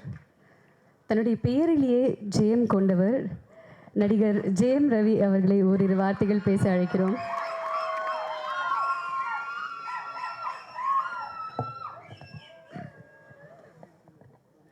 மேடையில் அமர்ந்திருக்கும் பெரியவர்களுக்கும் இந்த விழாவுக்கு வந்திருக்கும் பத்திரிகை தொலைக்காட்சி நண்பர்கள் ரசிகர்கள் அனைவருக்கும் வணக்கம். பொதுவாகவே தமிழ் சினிமாவில் வந்து ஒரு கேரக்டர் எப்போவுமே இருக்கும்.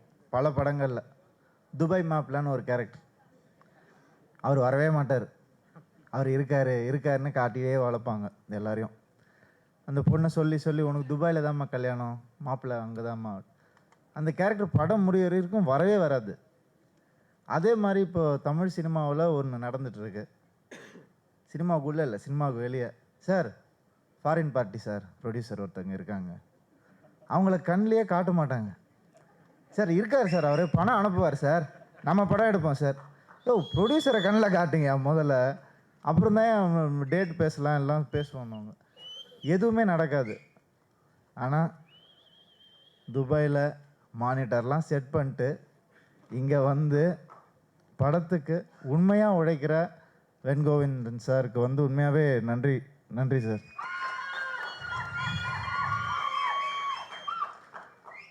ஸோ அவர் வந்து நம்ம சர்க்குணம் சார் சொன்ன மாதிரி சினிமாவை உண்மையாகவே நேசிக்கிறீங்க நீங்கள். நிச்சயமாக சினிமா உங்களை பயங்கரமாக நேசிக்கும். இந்த உழைப்புக்காகவும் நீங்கள் எப்போவுமே சினிமாவில் ஒரு பெரிய இடத்துல இருக்கணும்னு நான் ஆசைப்படுறேன் சார். இப்போது நம்ம ராகேஷ் நாங்கள் ரமேஷன் தான் கூடுவோம். ராகேஷ் வந்து அப்பா சொன்னார், சொல்கிறதுக்கு முன்னாடியே போய் வேலை செஞ்சுட்டு வந்துடுவான் அப்படின்னு சொல்லிட்டு. அதில் பாதி நல்லா செய்வான், பாதி ஏதாவது எசைக்கு பிசைக்காக செஞ்சுட்டு வந்துடுவான். ஸோ அப்புறம் வந்து அப்பா கேட்பார், ஏன்டா இப்படி பண்ணேன், ஏன்டா இப்படி. அண்ணெல்லாம் வந்து கூப்பிட்டு கேட்பார், ஏன்டா இப்படி பண்ணேன். சார் இது செய்யக்கூடாதுன்னு நான் எப்படி சார் கற்றுக்கிறது, செஞ்சு தான் கற்றுக்க முடியும் சார் அப்படின்னா. ஸோ அந்த மாதிரி வந்து அப்போவே ரொம்ப நக்கல் பிடிச்சவன் தான். இப்போவும் அப்படி தான் இருக்கார். ஆனால் ஒரு பெரிய மெச்சூரிட்டி வந்திருக்கு. அது நாங்கள்லாம் அவரை வந்து ரொம்ப சின்ன வயசுலேருந்து பார்த்துருக்கோம். ரொம்ப சந்தோஷமாக இருக்குது. ஒரு பிரதர் வந்து இன்றைக்கி ஒரு நல்ல டைரக்டர் ஆயிருக்காருன்னு நினைக்கும் போது ரொம்ப பெருமையாக இருக்குது உண்மையாகவே. ஃபாரின் ஃபில்ம்ஸ் நிறைய ஃபில்ம்ஸ், நான் ஹாலிவுட் மட்டும் சொல்லலை, ஃபாரின் ஃபில்ம்ஸ் எல்லாமே. அதில் முக்கியமாக ஹாலிவுட் ஃபில்ம்ஸில் வந்து அவங்க ஜெனரேஷனுக்கு ஏற்ற மாதிரியான ஸ்கிரிப்ட்ஸ் எப்போவுமே எடுத்துப்பாங்க. ஒரு செல்லுலார் ஃபோன் கண்டுபிடிச்சா செல்லுலார்னு ஒரு படம் எடுக்கிறாங்க. ஒரு ஃபோன் பூத்தில் என்ன நடக்குது, ஒரு ஃபோன் பூத் அந்த மாதிரியான ஒரு படம் எடுக்கிறாங்க. இன்டர்நெட் பற்றி என்ன நடக்குது, ஹேக்கிங் பற்றி என்ன, அது இமீடியட்டாக வந்துடும். ஒரு விஷயம் நடந்துச்சுன்னா, ஒரு டெக்னாலஜிக்கல் டெவலப்மெண்ட் நடந்துச்சுன்னா அதுக்கு ஒட்டின ஒரு ஸ்கிரிப்ட் உடனே வந்துடும். நம்ம ஊரில் மட்டும்தான் அந்த மாதிரி நடக்கவே மாட்டேங்குது. டெக்னாலஜியை வந்து நம்ம தூரமாகவே வச்சிட்ருக்கோம் ரொம்ப காலமாகவே. திருட்டு விசிடின்ற பிரச்சனை எப்போத்துலேருந்து இருக்குது, நான் இண்டஸ்ட்ரிக்கு வரதுக்கு முன்னாடிலேருந்து இருக்குது, அவ்வளோ பழசு. ஸோ அதை வந்து நம்ம ஏன் இன்னும் படம் பண்ணலை, அதை ஏன் ஜனங்களுக்கு நம்ம தெரியப்படுத்தலை அப்படின்னு ரொம்ப நாள் நான் யோசிச்சுருக்கேன். அந்த மாதிரி ஒரு ஸ்கிரிப்ட் இருந்தால் நடிக்கலாமே, ஏதாவது ஒன்று மக்களுக்கு ஏதாவது சொல்லலாமே, சினிமாவில் அவ்வளோ கஷ்டங்கள் இருக்குதுன்னு வெளியே சொல்லலாமே அப்படின்னு நினச்சிக்கிட்டே இருந்தேன். என் பிரதர் எடுத்துட்டார் அந்த படத்தை. ரொம்ப ரொம்ப தேங்க்ஸ். சினிமா உலகமே உங்களுக்கு வந்து தேங்க் பண்ணணும் கண்டிப்பாக. இது வந்து பேராண்மையில் ஒரு டயலாக் கூட இருக்குது. இது ரவி மரியா சார் சொன்ன மாதிரி நம்மளுடைய நாட்டை அழிக்கிறதுக்குன்னே அந்நிய நாட்டு விதைகள் சிலதெல்லாம் வைப்பாங்களாம், அதெல்லாம் அழிக்கவே முடியாதான். ஸோ நம்ம ஒரு டயலாக் நான் சொல்லியிருப்பேன், நம்ம தாய் மண் மலடானா அது நம்ம தாய் மலடானா மாதிரிடா, அப்படிப்பட்ட ஒரு விஷயம்தான் இதெல்லாம் அப்படின்னு. ஸோ இந்த திருட்டு வீசின்ற விஷயம் ரொம்ப ஒரு அசிங்கமான ஒரு விஷயம். அது வந்து ஒரு படமாக எடுத்திருக்கீங்க, வாழ்த்துக்கள். முதல்ல மியூசிக் பற்றி சொல்லி ஆகணும். நான் அவர்கிட்ட பேசிகிட்டு இருந்தேன், ரொம்ப அழகாக பேசினார் மியூசிக் டைரக்டர். சார் என்னோட முதல் படம் சார், நல்லா பண்ணியிருக்கேன்னு நினைக்கிறேன், நீங்கள் பார்த்து சொல்லுங்கள் சார் அப்படின்னு சொல்லி சொன்னார். உண்மையாகவே சார் ரொம்ப அழகாக இருக்குது, ரொம்ப ஹாப்பி. எல்லா ஜாம்பவங்களும் இருக்காங்க, பேசுகிறதுக்கு கொஞ்சம் நடுக்கமாக இருக்குது. இல்லை நான் நிறைய பேசுவேன், நான் அவங்க என்ன பேசுகிறாங்கன்னு கேட்கலாம் நம்ம எல்லாரும். அதுக்காக தான் நான் வெயிட் பண்ணிகிட்ருக்கேன். நன்றி, வணக்கம், ஆல் தி பெஸ்ட். நடிகர் திரு ஷாம் அவர்களை பேச அழைக்கிறோம். தகுடு தகுடு சின்ன வயசில் அது ரொம்ப நிறையா தடவை யூஸ் பண்ண ஒரு வார்த்தை அது. பிகாஸ் சத்யராஜ் சார் வந்து அந்த காக்கி சட்டையில் ரொம்ப அழகாக அதை யூஸ் பண்ணியிருப்பார். அது அந்த படம் வந்து மறக்க முடியாத ஒரு படம். ஏன்னா அதில் வந்து ஹீரோவோட சத்யராஜ் சார் தான் பயங்கரமாக ஸ்கோர் பண்ணியிருப்பார். ஐ மீன் கமல் சார் வந்து நடிச்சிருக்காரு அதில். பட் அதில் சத்யராஜ் சாரோட இம்பேக்ட் தான் வந்து அவ்வளோ பெருசாக பேசப்பட்டது. அதே மாதிரி அவர் வந்து அதில் வில்லனாக நடித்து அதுக்கப்புறம் மிகப்பெரிய ஒரு ஹீரோ ஆன ஃபஸ்ட்டு எனக்கு தெரிஞ்ச ஒரு ஹீரோ வந்து சத்யராஜ் சார் தான். ஸோ ரொம்ப சந்தோஷமாக இருக்குது சார் உங்களை இங்கே பார்க்குறதுக்கு. வேன் Govind sir, first of all ஈசிஆருக்கு போகும்போது ஆல்மோஸ்ட் மகாபலிபுரம் ரீச் பண்ணும்போது ரைட் ஹேண்ட் சைடில் வந்து ஒரு பெரிய மஹால் இருக்குது, டேக் மஹால் அப்படின்னு. நான் போகும்போதெல்லாம் பார்த்துட்டு இது ஒரு வேளை அந்த டேக்வேர் வாட்ச் கம்பெனியோட ஓனராக இருப்பாரோ அப்படின்னு கூட யோசித்தேன். சமீபத்தில் வந்து ஒரு சந்தர்ப்பம் கிடைச்சது, போய் உள்ள இந்த மாதிரி கோவிந்த் சார் தான் அந்த அந்த அந்த இடத்துக்கு ஓனர் அப்படின்னு சொல்லி எனக்கு ஒரு அழைப்பு கிடைச்சோன்னா நான் போய் சந்தித்தேன். அவர் என்ன ஃபஸ்ட்டு கேட்டது வந்து, sir if you don't mind எனக்கு இந்த டேக்கோட ஃபுல் ஃபார்ம் என்னன்னு தெரியணும் சார், நீங்கள் டேக்வேர் ஓனரான்னு கேட்டேன். இல்லை இதோட ஃபுல் ஃபார்ம் வந்து திருப்பூரூர் அக்கமால் கோவிந்தா. அது வந்து அவங்க அம்மா, அது வந்து அவங்க அம்மாவோட நேம் அப்படின்னு சொன்னாங்க. ஐ மீன் ஒரு மாதிரி என்ன சொல்கிறது, சிலுத்து போச்சு. ஐ மீன் டேக் அப்படின்னு நினச்சாலே நம்ம வந்து ஒரு இன்டர்நேஷ்னல் கம்பெனின்னு நினைக்கிறோம். பட் இவ்வளோ அழகான ஒரு ஃபுல் ஃபார்ம் அதுக்கு அவங்க அம்மாவோட பேர் வச்சுருக்காரு. ஸோ அதுக்கே பெரிய வாழ்த்துக்கள். ரெண்டாவது வந்து is a very very simple person. இன்னைக்கு கோடியாக சம்பாரித்து வச்சுருக்காரு. பட் ரொம்ப கஷ்டப்பட்டு ஆல்மோஸ்ட் ஒரு 20-25 இயர்ஸ் உழைப்பை போட்டு எக்ஸ்பீரியன்ஸ் உள்ள நிறைய விஷயங்கள் பண்ணி இன்றைக்கி வந்து அந்த அளவுக்கு சம்பாரித்து தமிழ் சினிமாவில் இருக்கிற ஒரு பேஷன்னால் தமிழ் சினிமா எடுத்துகிட்டு இருக்காரு. ஸோ என்னோட பெஸ்ட் விஷஸ், அவரோட மேட் இன் வெஞ்சர் ஒரு மிகப்பெரிய ஒரு சக்ஸஸாக இந்த படம் வரணும். அதே மாதிரி ட்ரெய்லரும் சாங்ஸும் பார்க்கும்போது ரொம்ப இன்ட்ரெஸ்டிங்காக இருக்குது. திருட்டு சிடி வந்து விசிடி வந்து எப்படி தயாரிக்கிறாங்க, எப்படி அதை ஒலிக்கணும் அப்படிங்கிறது வந்து எங்களுக்கும் ரொம்ப இன்ட்ரெஸ்டிங்காக இருக்குது. அதை எப்படி ஒலிக்கணும், ஏன்னா அதனால் வந்து தமிழ் சினிமா பெருசாக பாதிக்கப்பட்டிருக்கு. So my best wishes to director Ramesh also இந்த மாதிரி ஒரு கான்செப்ட் வந்து எடுத்து வெளிப்படுத்துறதுக்காக. ஹீரோ ரொம்ப ஸ்மார்ட்டாக இருக்கார். ஐ மீன் நான் இவரை நிறையா தடவை பார்த்துருக்கேன், பட் இன்றைக்கி நான் பார்த்துட்டு ரெக்கக்னைஸ் பண்ணல. சரி யாரும் ஒரு யங்ஸ்டர் வந்திருக்காரு, யங்ஸ்டர் தான் பட் ரொம்ப ஸ்டைலாக இருக்காருன்னு வந்து திரும்பி பார்த்துட்டு, ஐயோ சார் என்ன சார் எப்படி ஆயிட்டீங்கன்னு இந்த படத்துக்காக, இனிமேல் இப்படி தான். பட் ரொம்ப ஸ்மார்ட்டாக இருக்கீங்க தலைவா. My best wishes. நான் ஆக்சுவலாக இந்த புறம்போக்கு ஷூட்டிங் போயிட்டுருக்கு, டேரக்டர்கிட்ட வந்து பெர்மிஷன் வாங்கிட்டு இந்த விழா அட்டென்ட் பண்ணிட்டு சீக்கிரம் வந்துடுறேன் அப்படின்னு சொன்னேன். பட் டிஆர் ராஜேந்தர் சார் வந்திருக்காங்க. ஸோ என்ன சொல்ல வரேன்னா, அவர் பேசி முடிச்சதுக்கு அப்புறம் தான் போகலான்னு இருக்கேன். ஸோ தயவு செஞ்சு, ஏன்னா அவர் ஒரு மிகப்பெரிய ஒரு திறமைசாலி. ஐ மீன் 24 கிராஃப்ட்ஸையும் டாமினேட் பண்ணி சன்வென் சில்வர் ஜூப்ளி கொடுத்து எந்த ஃபீல்டு எடுத்தாலும் வந்து அவர் அடிச்சுக்க முடியாது. அவரோட மிகப்பெரிய ஃபேன் தான். ஸோ தயவு செஞ்சு சாரை வந்து அடுத்ததாக இல்லைன்னா கூட கொஞ்சம் சீக்கிரமாக கூப்பிட்டிங்கன்னா நல்லாயிருக்கும். இங்கே வந்ததில் எனக்கு ரொம்ப சந்தோஷம். அகெயின் வேன் கோவிந்தா சாருக்கு என்னோட best wishes and God bless you sir. Thank you. இயக்குனர் திரு சர்க்குணம் அவர்களை பேச அழைக்கிறேன். KB sir, TR sir, Sathyaraj sir உள்ளிட்ட மேடையில் வந்திருக்கும் திரையுலக ஜாம்பான்கள் அனைவருக்கும் என் முதல் வணக்கம். ரொம்ப சந்தோஷமாக இருக்குது. இந்த படத்தினுடைய இயக்குனரும் நானும் ஒரே ஊர்க்காரங்க. என்னுடைய நெருங்கிய நண்பர். அவருக்கு ஒன்று, சினிமாவை உண்மையாக நேசிப்பவர்களை சினிமா என்றும் ஒதுக்கி தள்ளியதில்லை. நீங்கள் உண்மையாக சினிமாவை நேசிப்பவர், இந்த தமிழ் சினிமா உங்களை ஆறத் தழுவிக் கொள்ளட்டும். அடுத்து, நம்மளுடைய பார்வையிலிருந்து எப்படி உழைக்கிறது ஒரு ஆள், சம்பாதிக்கிறது ஒரு ஆள் திருட்டு விசிடி மூலமாக என்கிற ஒரு கேள்வி இருக்கிறதோ, ஒரு நியாயம் இருக்கிறதோ, அதே மாதிரி ரசிகர்கள் பார்வையிலிருந்து ஒரு நியாயமான கேள்வி இருக்கத்தான் செய்கிறது. இது ஏற்கனவே கமல் சார் ஒரு தடவை சொன்ன விஷயந்தான்.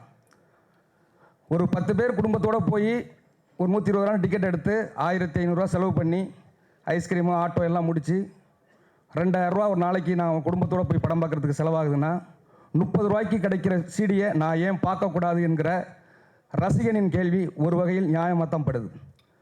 ஏற்கனவே கமல் சார் சொன்ன மாதிரி அந்த விஞ்ஞான வளர்ச்சியை, அந்த டெக்னாலஜியினுடைய வளர்ச்சியை தயாரிப்பாளர்களுக்கான பொருளாதார வளர்ச்சியாக மாற்றுவதற்கான முயற்சிகளை இனிவரும் காலங்களில் சினிமா செய்யும் என்று சொல்லி, இந்த படத்தினுடைய கதாநாயகன் விஜய் சார் மற்றும் தயாரிப்பாளர் மற்றும் ஒட்டுமொத்த படக்குழுவினருக்கும் எனது வாழ்த்துக்களை சொல்லி நிறைவு செய்கிறேன். வணக்கம். தமிழ் திரையுலகின் வளர்ச்சிக்கு முக்கிய பங்களிப்பு இவருடையது. 100க்கும் மேற்பட்ட படங்களை இயக்கியிருக்கிறார். சூப்பர் ஸ்டார், உலக நாயன் என அவர் உருவாக்கிய கலைஞர்களின் பட்டியல் நீண்டு கொண்டே போகிறது. அவரை ஒரு முறை சந்தித்தால் போதும் என்று ரசிகர்கள் காத்திருக்கும் கூட்டம் ஒரு பக்கம் நிற்க, இன்று இந்த மேடைக்கு அவரை அழைத்ததில் மிக்க எங்கள் பாக்கியமாக நாங்கள் நினைக்கிறோம். தாதா சாஹிப் பால்கே பத்மஸ்ரீ டாக்டர் கே பாலச்சந்தர் அவர்களை வாழ்த்த அழைக்கிறோம். 2 நாட்களுக்கு முன்பு பிறந்தநாள் கொண்ட அவருக்கு டாக் என்டர்டெயின்மெண்ட்ஸின் சார்பாக பிறந்தநாள் வாழ்த்துக்களையும் தெரிவித்துக் கொள்கிறோம்.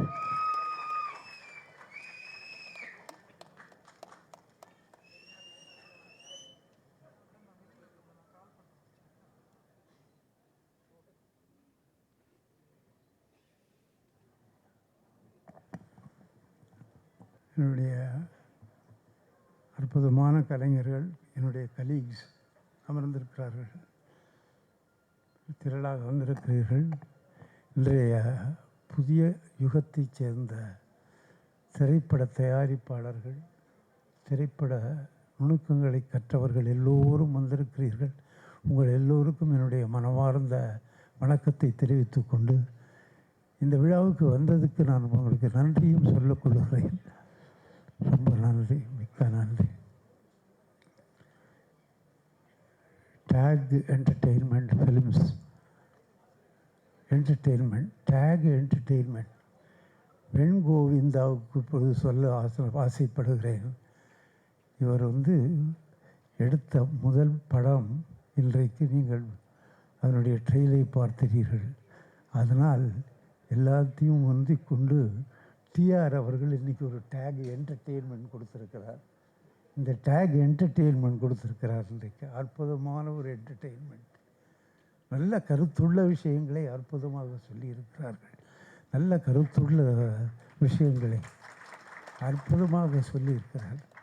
அப்படியே இவர் சொன்னார், என்னை மானசீக குருவாக நான் நினைக்கிறேன்னு சொன்னார்.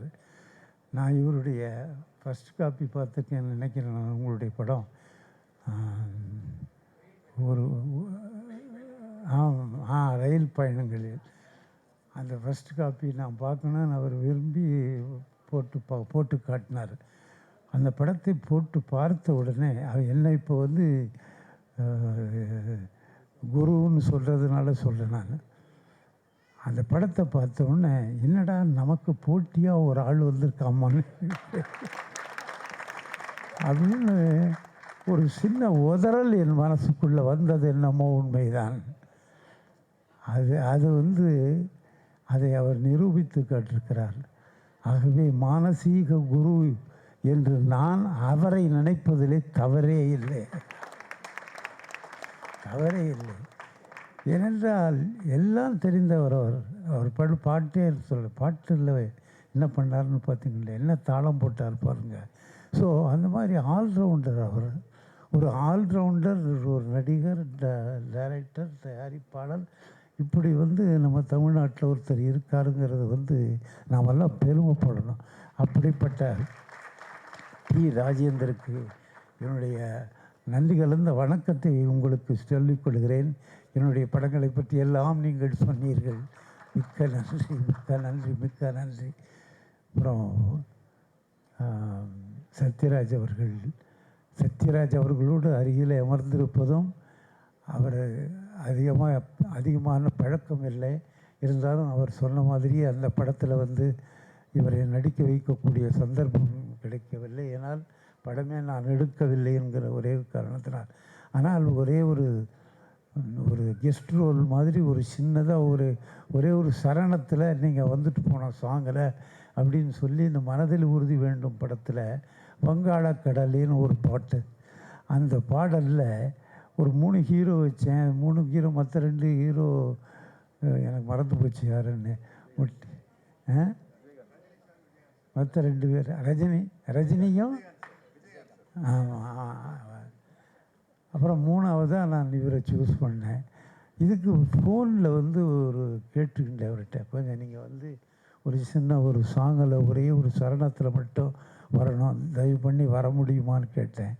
உடனே வரேன்னு சொல்லிட்டு மறுநாளே ஷூட்டிங் போட்டு எடுத்தேன். வரை ஒரு செல்லி காசு வாங்க மாட்டேன்ட்டார். அது மட்டும் இல்லை, அவர் என்னுடைய படத்தில், ரஜினியனுடைய படத்தில் ராகவேந்திரர் எடுக்கும்போது பல நண்பர்கள், பல ஆர்டிஸ்டுகள் பணம் வாங்கி கொள்ளவே இல்லை.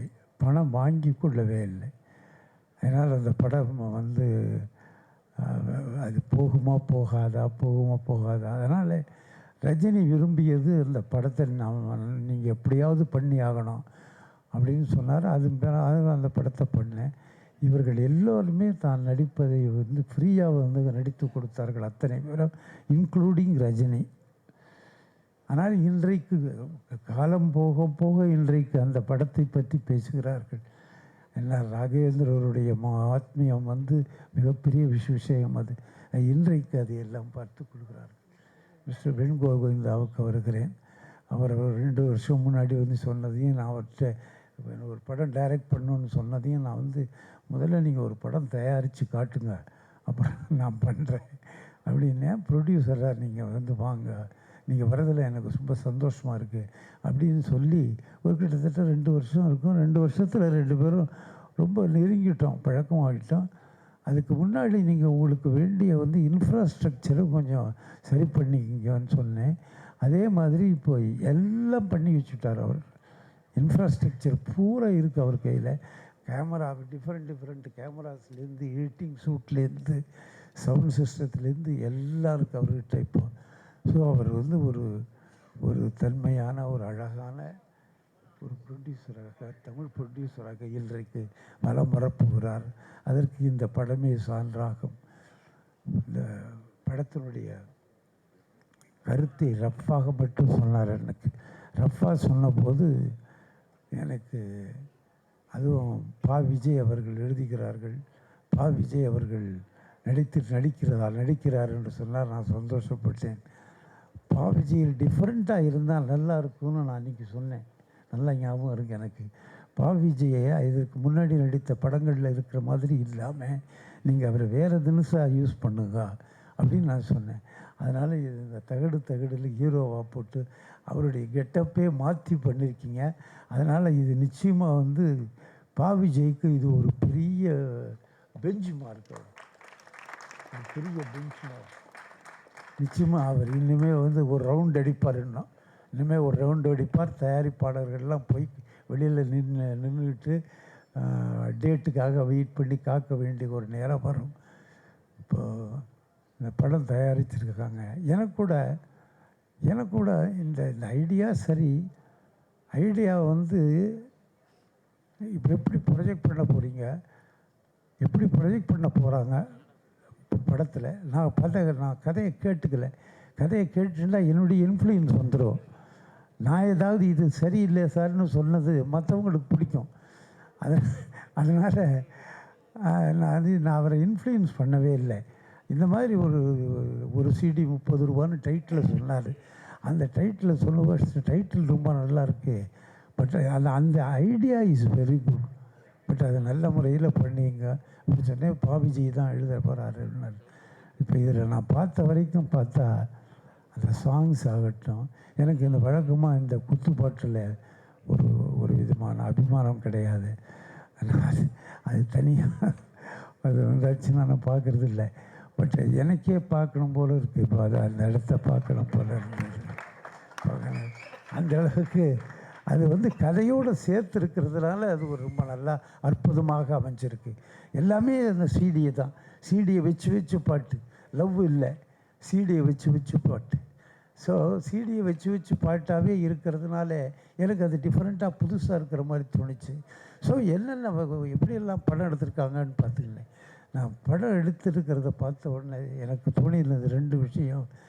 டைரக்டருடைய அற்புதமான டேக்கிங், அப்புறம் இந்த எடிட்டருடைய அற்புதமான கட்டிங். இது ரெண்டும் ரொம்ப பிரமாதமாக அமைஞ்சிருக்கு.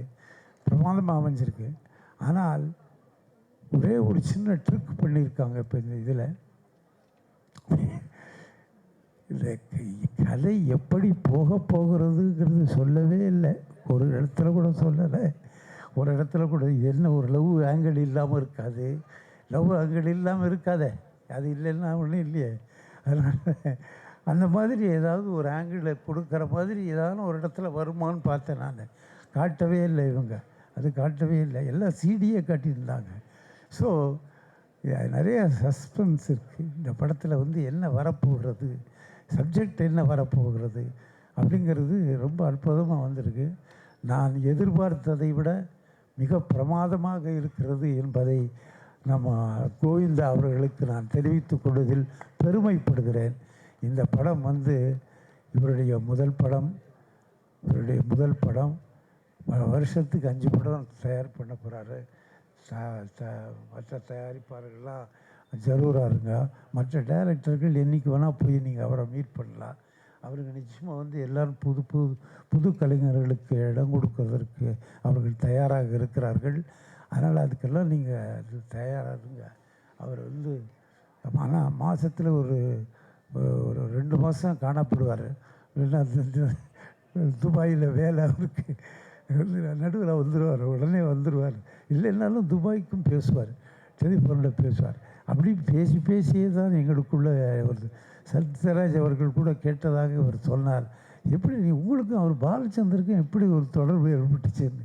அது அது நிஜமாகவே ஒரு கேள்வி தான். ஏன்னா என்னுடைய சர்க்கிள் என்னுடைய வட்டம் ஒரு மிகச்சின்ன வட்டம். அந்த சின்ன வட்டத்துக்குள்ளே தான் நான் இருப்பேன். நிறைய நண்பர்கள் கிடையாது. ரொம்ப கம்மியான ஒரு நண்பர்கள் கூட்டம். அது எப்படி நீங்கள் சத்யராஜ் அதை எப்படி நினச்சி பண்ணி இது கரெக்ட், இவருக்கு ஒரு சின்ன வட்டம் தானே இருக்குங்க தெரிஞ்சு கொண்டு தான் கேட்டிருக்கிறார் என்று நான் நினைக்கிறேன். அப்படி பார்த்தபோது ஆனால் இவர் மட்டும் வரும்போது ஜென்ரேஷன் கேப் இருந்தால் கூட பல விஷயங்கள் பேசுகிறதுல வீட்டுக்கு வருவார், பேசுவேன். அப்படி இப்போ இதானவர் தான். அதனால் நான் அவர் நீங்கள் இப்போது முதல்ல பிளாங்காக வந்திருந்தார். இப்போ எல்லா யூனிட்டில் இல்லை அத்தனை பேருக்கும் டீச் பண்ணுற அளவுக்கு வந்துட்டார் அவர். அந்த விஷயத்தில் அது ஒரு மிகப்பெரிய விஷயமாக எனக்கு தோன்றுகிறது. மற்ற நடிகர்கள், டைரக்டர், நடிகர்கள் எல்லோரும் பேரெல்லாம் தெரியாத எனக்கு எல்லாம் புதியவர்கள், எல்லாம் ரொம்ப நல்லா பண்ணியிருக்காங்க. ரொம்ப அந்த கதைக்கு வேண்டியதே இருக்குது. நிச்சயமாக இந்த கதை ஒரு திசையை திருப்பும்னு நான் நினைக்கிறேன், நம்புகிறேன். அந்த மாதிரி இந்த படம் மிகப்பெரிய வெற்றி படயமாக அமைய வேண்டும்.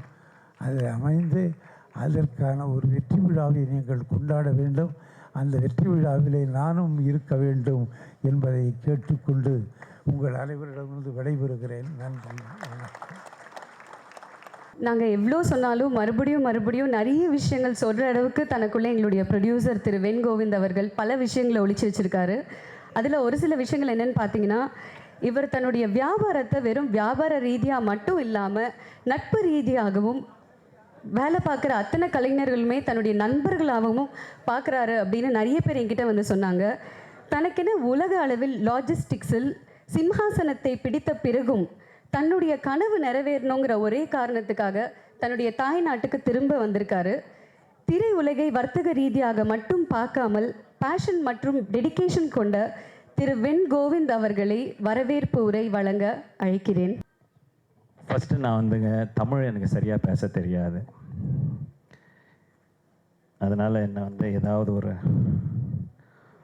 ஒரு தவறு கிராமர் தப்பாக செஞ்சுருந்தேன்னா என்னை ப்ளீஸ் மன்னிச்சுக்கோங்க.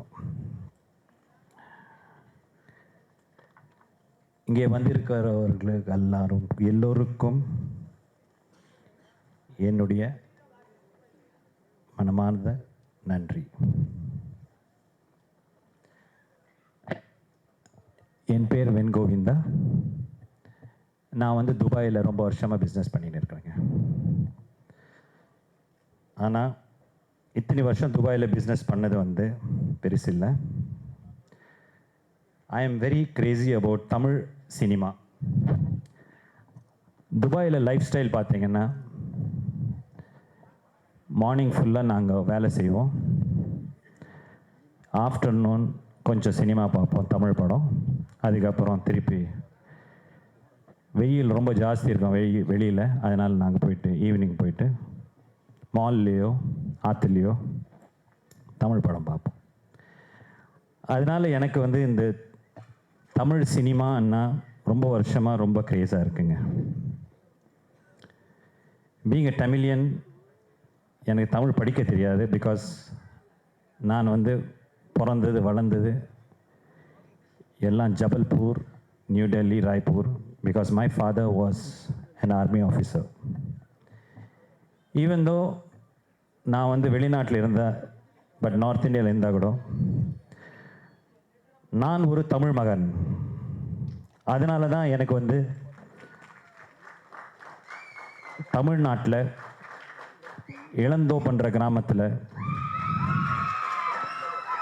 பர்மனெண்ட்டாக வந்து செட்டில் ஆகிருக்கிறேன்.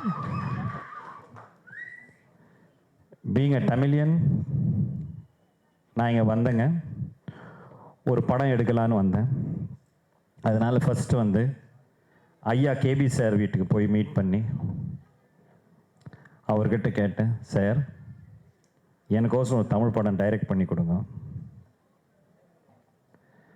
ஐயா சொன்னார், நீங்கள் ஃபஸ்ட்டு படத்தை பற்றி ஃபுல்லாக தெரிஞ்சுக்கோங்க. துபாய், தமிழ்நாடு, சென்னை, தமிழ் சினிமா உலகம், இது எல்லாத்துக்குள்ள நிறைய வித்தியாசங்கள் இருக்குது. அதனால் நீங்கள் வந்து ஃபஸ்ட்டு தமிழ் சினிமா ஒன்று எடுங்க, அதுக்கப்புறம் என்ன வந்து பாருங்க. அக்ரி? இது வந்து ஐயா கேபி சார் சொல்லி பல வருஷம் ஆகுது, which is 2 years before. therefore இந்த படத்தில் வந்து எப்படி என்ன கிராமரோ, ஒரு சினிமா எடுக்கிறதுக்கு ஒரு ப்ரொடியூசருக்கு என்னென்ன தகுதியோ, இதெல்லாம் நான் வந்து தெரிஞ்சுக்கினேன், கற்றுக்கினேன். நாலேஜ் ப்ளஸ் மூவிக்கு தேவைப்பட்ட இன்ஃப்ராஸ்ட்ரக்சர் இதெல்லாம் நான் வாங்கி அதை கற்றுக்கினேன். நான் முன்னேறினேங்க. இந்த சமீபத்தில் பா விஜய் அண்ட் அவர் டைரக்டர் மிஸ்டர் ராகேஷ் என்னை வந்து மீட் பண்ணாங்க. மீட் பண்ணிவிட்டு எங்ககிட்ட ஒரு சப்ஜெக்ட் இருக்குங்க, ஒரு வித்தியாசமான சப்ஜெக்ட், திருட்டு விசிடி எப்படி ஒழிக்கணும் என்ற சப்ஜெக்ட்.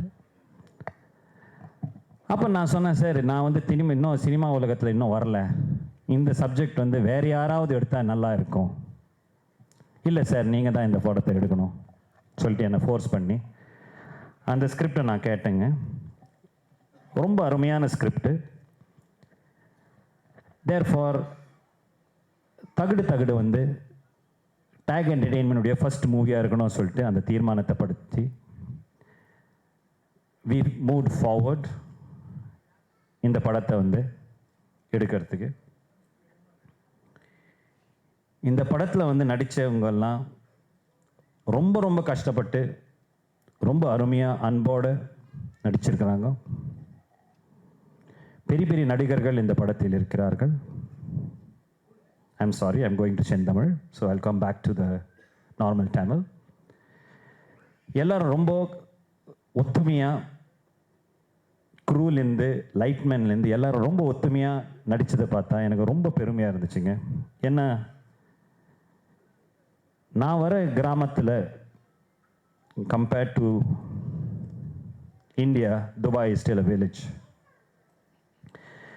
என் கம்பெனியில் வந்து நிறைய பேர் வேலை செய்கிறாங்க. மோர் தென் 500 people are working for my company. அங்கே நாங்கள்லாம் வேலை செய்வோம், 6:30 மணிக்கு மேலே போயிடுவோம்.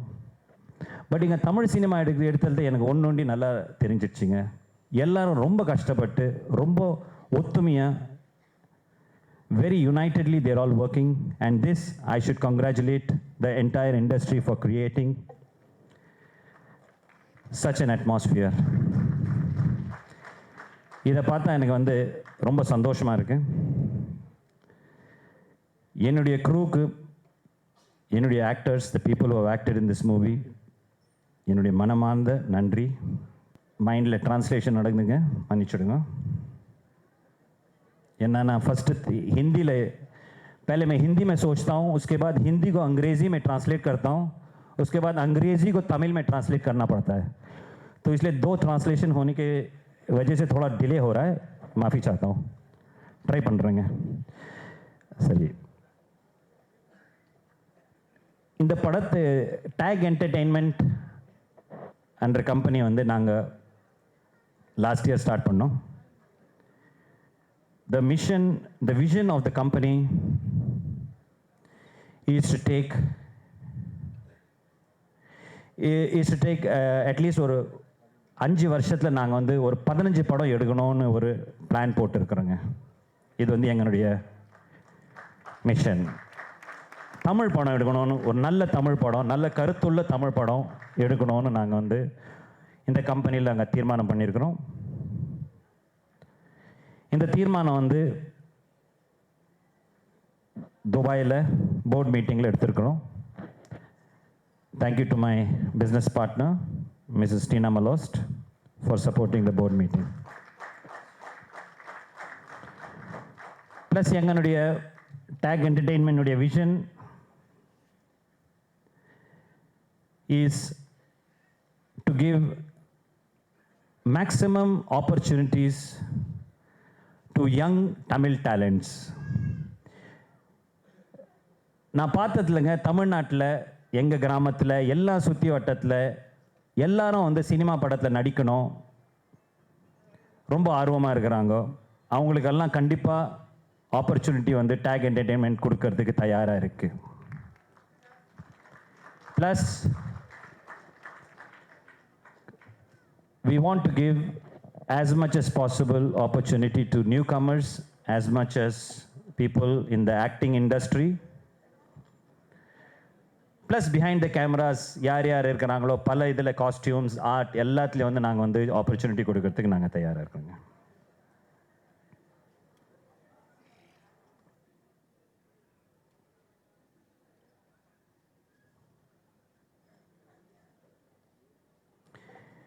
திருட்டு விசிடி என்ற படம் வந்து பேசிக்கலி தகடு தகடு என்ற படம் again is a very nice movie based on certain anti piracy loss.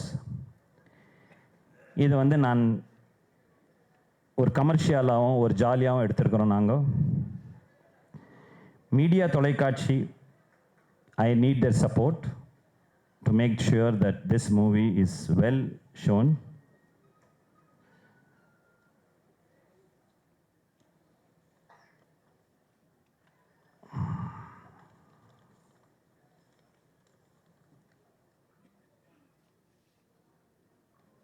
Finally, I would like to thank Purachi Tamilan, Satyaraj sir. இந்த வார்த்தை தகடு தகடுன்றது அவரது. படம் தகடு தகடு என்றது என்னுடையது. அவரை பற்றி நான் ரொம்ப ஜாஸ்தி கேள்விப்பட்டிருக்கிறேங்க. அவர் கோயம்புத்தூர், நான் திருப்போரூர். அவர் இங்கே வந்ததுக்கு என்னுடைய மனமார்ந்த நன்றி. ப்ளஸ் இங்கே வந்து நிறைய ஃப்ரெண்ட்ஸ்கள் வந்திருக்கிறாங்க. என்னுடைய really one thing I want to say, இந்த இண்டஸ்ட்ரியில் வந்துங்க நான் நிறைய நண்பர்களை வந்து தேடி எனக்கு கிடைச்சிருக்கிறாங்க. I have found many friends. यहाँ पे मेरे को बहुत अच्छे दोस्त मिले हैं. और கொஞ்சம் ஷார்ட் சர்க்கியூட் ஆகுதுங்க மைண்டில். சரி, எதுக்கு நான் ட்ரான்ஸ்லேஷன் மேலே ட்ரான்ஸ்லேஷன் ஓடிக்கினே இருக்குது. சரி, ட்ரை பண்ணுறேன். இங்கே வந்து எனக்கு ரொம்ப நிறைய ஃப்ரெண்ட்ஸ் கிடச்சிருக்கிறாங்க. இது எப்படி இந்த ஃப்ரெண்ட்ஸில் வந்து particularly I have to thank many producers. Madan sir, CV Kumar sir, நிறைய ஞானவேல் ராஜா சார், நிறைய பேர் வந்து நான் மீட் பண்ணேங்க. டிஆர் ராஜேந்தர் சார் இங்கே வந்திருக்காரு. அவர் வந்து என்னுடைய குரு மாதிரி. நிறைய விஷயம் நான் அவரோட பேசி நிறைய மோட்டிவேஷன் வந்திருக்கு எனக்கு அவரோட பேசுறதால. அவர் வந்து இங்கே வந்ததுக்கோசரம் எனக்கு ரொம்ப பெருமையாக இருக்குங்க இங்கே. ப்ளஸ் இந்த மேடையில் வந்து மோகன் sir, lot of other dignitaries வந்திருக்கிறாங்க இங்கே. அவங்களுக்கெல்லாம் என்னுடைய வருக என்ற வரவேற்கிறேன். Jayam Ravi, very successful movie star. Thank you very much for coming. அவருக்கு I am a very big fan of Jayam Ravi. And இப்போ புது படம் அவர் வரப்போகுது. நான் வெயிட் பண்ணிட்டு இருக்கிறேன். Sham, another promising actor and a hero. அவர் வந்து இங்கிலீஷ் படத்தில் நடிக்கிறாருன்னா நான் ஃபர்ஸ்ட் ரோல் அவர் கொடுத்துட்றேன். சில்வெஸ்டர் ஸ்டாலோன் சின்ன வயசில் அப்படி தான் இருந்தார் பார்க்குறதுக்கு. அவருக்கும் என்னுடைய நன்றி. ப்ளஸ் இங்கே ரவி மரியா சார், எவ்ரிபடி இங்கே வந்ததுக்கு என்னுடைய மனமார்ந்த நன்றி. ஆடியோ டைகர் ஆடியோஸ்க்கு என்னுடைய மனமார்ந்த நன்றி. அவங்க ரொம்ப சப்போர்ட் பண்ணி இந்த நிகழ்ச்சியை ரொம்ப அழகாக கவர் பண்ணியிருக்கிறாங்க. Plus the final even I see CV Kumar there. Thank you CV for coming over here and being a part of our celebration. Plus all the guests who have come here. உங்களுக்கு வந்து நான் வருக தான் சொல்ல முடியுங்க. या तो मैं बोल सकता हूँ आपके साथ, आप यहाँ पे मेरे सामने जो हैं, मैं बहुत खुश हूँ आप यहाँ हमारे सामने हैं. நீங்கள் இங்கே வந்திருக்கிறீங்க, எனக்கு ரொம்ப சந்தோஷமாக இருக்குது. எனக்கு வந்து இன்றைக்கி வந்து ஒரு லைஃப் சேஞ்சிங் ஈவெண்ட் மாதிரி எனக்கு தோணுதுங்க. எதுக்குன்னா 25 வருஷத்துக்கு முன்னே நான் துபாய் போய் அங்கே வந்து ஒரு தொழில் எடுத்தேன், ஷிப்பிங் அண்ட் ட்ரேடிங். இப்போ அதுக்கப்புறம் வந்து நம்ம தமிழ்நாடு ஒரு தமிழ் மகனாக ஆகி நான் வந்து ஒரு தமிழ் படத்தை எடுத்திருக்கிறேன். இந்த தமிழ் படம் எடுத்ததுக்கு எனக்கு ரொம்ப பெருமையாக இருக்குங்க, ரொம்ப பெருமையாக இருக்குது. அதுவும் அவங்க முன்னிருந்து நீங்கள் பெருமக்கள் எல்லோரும் எதிர்க்க நான் நீங்கள் பேசுகிறதுக்கு நீங்கள் எனக்கு ஆப்பர்ச்சுனிட்டி கொடுத்துருக்கிறதுக்கு எனக்கு ரொம்ப பெருமையாக இருக்குது. உங்களெல்லாம் நான் வருக என்று கூறிக்கொண்டு கூறுறேன். आपको मैं सब बहुत स्वागतम करता हूँ. I welcome all of you. మీరందరూ ఇక్కడ వచ్చేదానికి నాకు చాలా సంతోషంగా ఉంది. Io parlo italiano, benvenuti tutti. Thank you very much. And finally I do have to என்னுடைய hero, father of Tamil cinema, Padmashri doctor K பாலச்சந்தருக்கு என்னுடைய unlimited, I don't know how to thank him. அவர் வந்து என்னுடைய real first inspiration for coming into the movie. ஃபஸ்ட்டே நான் அவரை பார்த்ததுலேருந்து எனக்கு வந்து ஒரு மனசுக்குள்ளேயே ஒரு போராட்டம் நடந்துச்சு. எனக்கும் அவருக்கும் ஏதோ ஒரு பூர்வ ஜென்மத்தில் ஒரு அட்டாச்மெண்ட் இருக்குது நான் நம்புகிறேங்க. அதே மாதிரி அடுத்த ஜென்மத்துலையும் எங்களுக்கு ஒரு அட்டாச்மெண்ட் வரணும்னு நான் கடவுள்கிட்ட வேண்டிக்கின்னு நான் உங்களெல்லாம் ஒன் மோர் டைம் வருகன்னு சொல்லி இந்த படத்தை நீங்கள் பாருங்க. தகுடு என்ற படத்துக்கு நீங்கள் ஆசீர்வாதம் கொடுங்க. நீங்கள் எல்லாம் தியேட்டரில் போய் என்ஜாய் பண்ணணும்னு சொல்லி நான் வேண்டிக் கொள்கிறேன். Thank you very much. Thank you so much sir. Meera Krishnan அவர்களை ஓரிரு வார்த்தைகள் பேச அழைக்கிறோம். இதுக்கு ஆரம்பிக்கிறதுக்கு முன்னாடி ஒரே ஒரு வார்த்தை, அடுத்த படம் ஆரம்பிக்கிறதுக்குள்ளே நம்ம ப்ரொடியூசர்ஸை நல்லா தமிழ் கற்றுப்பாருன்னு நினைக்கிறேன். இந்த படம் நல்லா வெற்றி அடைய வாழ்த்துக்கள். யூஸ்வலாக நான் எங்கள் ஃபேமிலியோடு போகிற ஒரே விஷயம் வந்து சண்டேஸ் ஆனால் எப்படியோ எந்த படமாக இருந்தாலும் போய் பார்த்துடணும். அது மாதிரி எல்லாரும் வச்சுக்கிட்டிங்கன்னா கண்டிப்பாக தியேட்டர்ஸ் எல்லாம் திருட்டு சிடி வர சான்ஸே இல்லை. வாரத்தில் ஒரு நாளைக்கு ஒரு படம் ஃபேமிலியோடு போய் பார்க்கணுன்ற ஒரு இதை வச்சுக்கோங்க எல்லாரும். திருட்டு விசிடிலாம் ஒழிஞ்சிரும். Thank you so much. நடிகர் வேணு அரவிந்த் அவர்களை ஓரிரு வார்த்தைகள் பேச அழைக்கிறோம். நீலிமா வந்து அந்த கடைசியிலேருந்து வரிசையாக கூப்பிட்டே வந்துட்டு இருந்தவங்க ஜம்ப் பண்ணி என்னை எது கூப்பிட்டாங்கன்னு எனக்கு தெரியல. பரவாயில்ல. நான் இங்கே வந்து ஒரே ஒரு ரகசியம் மட்டும் சொல்ல போகிறேன். வெண்கோவிந்தாவை இன்றைக்கி தமிழ்நாடு பூரா ஒரு ப்ரொடியூசருங்கிறது தெரியும். எனக்கு அவரை நடிகராக தெரியும். அவர் ஒரு படத்தில் நடிக்கிறதுக்கு புக் பண்ணி 2 நாள் ஷூட்டிங் போயிட்டு அவருடைய அலுவல் காரணமாக அதை அவரால் பண்ண முடியல. அந்த ரகசியத்தை அவர் அப்புறம் சொல்வார். இந்த படம் முடிஞ்ச உடனே சொல்வார்.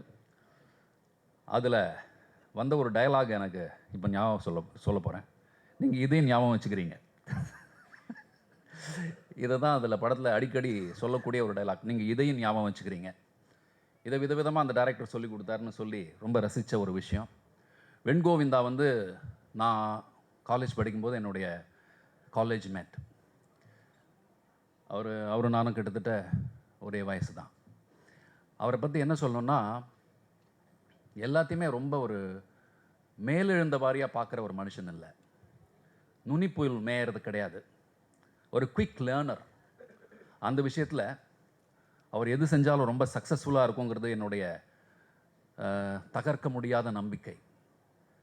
when he is tagging along with Tamil cinema, we all of us would like to tag with you, Ven Govinda. Thank you so much. Thank you sir. ஒளிப்பதிவாளர் செல்லியன் அவர்களை பேச அழைக்கிறோம். அனைவருக்கும் வணக்கம். மேடையில் இருக்கிற நான் மதிக்கிற சினிமாவின் மிகப்பெரிய ஆளுமைகள் அனைவருக்கும் என்னுடைய சிறந்தாழ்ந்த வணக்கம். ஒரு 30-35 வருடத்துக்கு முன்னால் சினிமாவின் திசையை மாற்றிய, சினிமாவின் போக்கை வேறொரு எல்லைக்கு நகர்த்திய அன்பிற்குரிய என் மதிப்புக்குரிய இயக்குனர் கேபி சார் அவர்களே, மற்றும் எங்களுடைய கல்லூரி பருவத்தில் எங்களை மிகவும் பாதித்த டிஆர் சார் அவர்களே, மற்றும் நான் மதிக்கிற பெரியவர்களே, அனைவருக்கும் என்னுடைய வணக்கம்.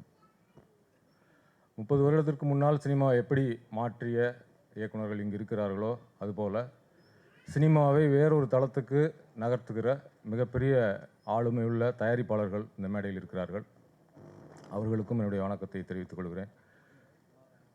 தயாரிப்பாளர் வெண்கோவிந்தா அவர்களை அவர்களுடன் சேர்ந்து நாங்கள் ஒரு படம் செய்கிறோம், சவாரி என்ற பெயரில். அடுத்த படம்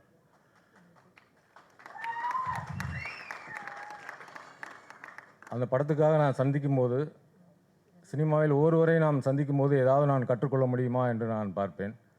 ஒரு இயக்குனரிடம் பணிபுரியும் போது அல்லது ஒரு உதவி இயக்குனரை சந்திக்கும் போது கூட ஏதாவது நமக்கு தெரியாத ஒரு புது விஷயம் அவரிடம் இருக்கிறதா என்று நான் பார்ப்பேன்.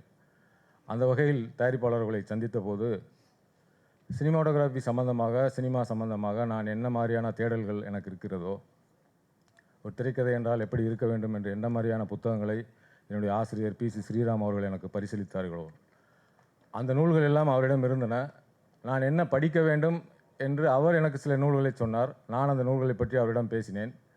இப்போ டெக்னிக்கலாக ஒரு அப்டேட்டடான ஒரு ப்ரொடியூசரை சந்திப்பது என்பது மிகவும் ஆச்சரியமாக இருந்தது.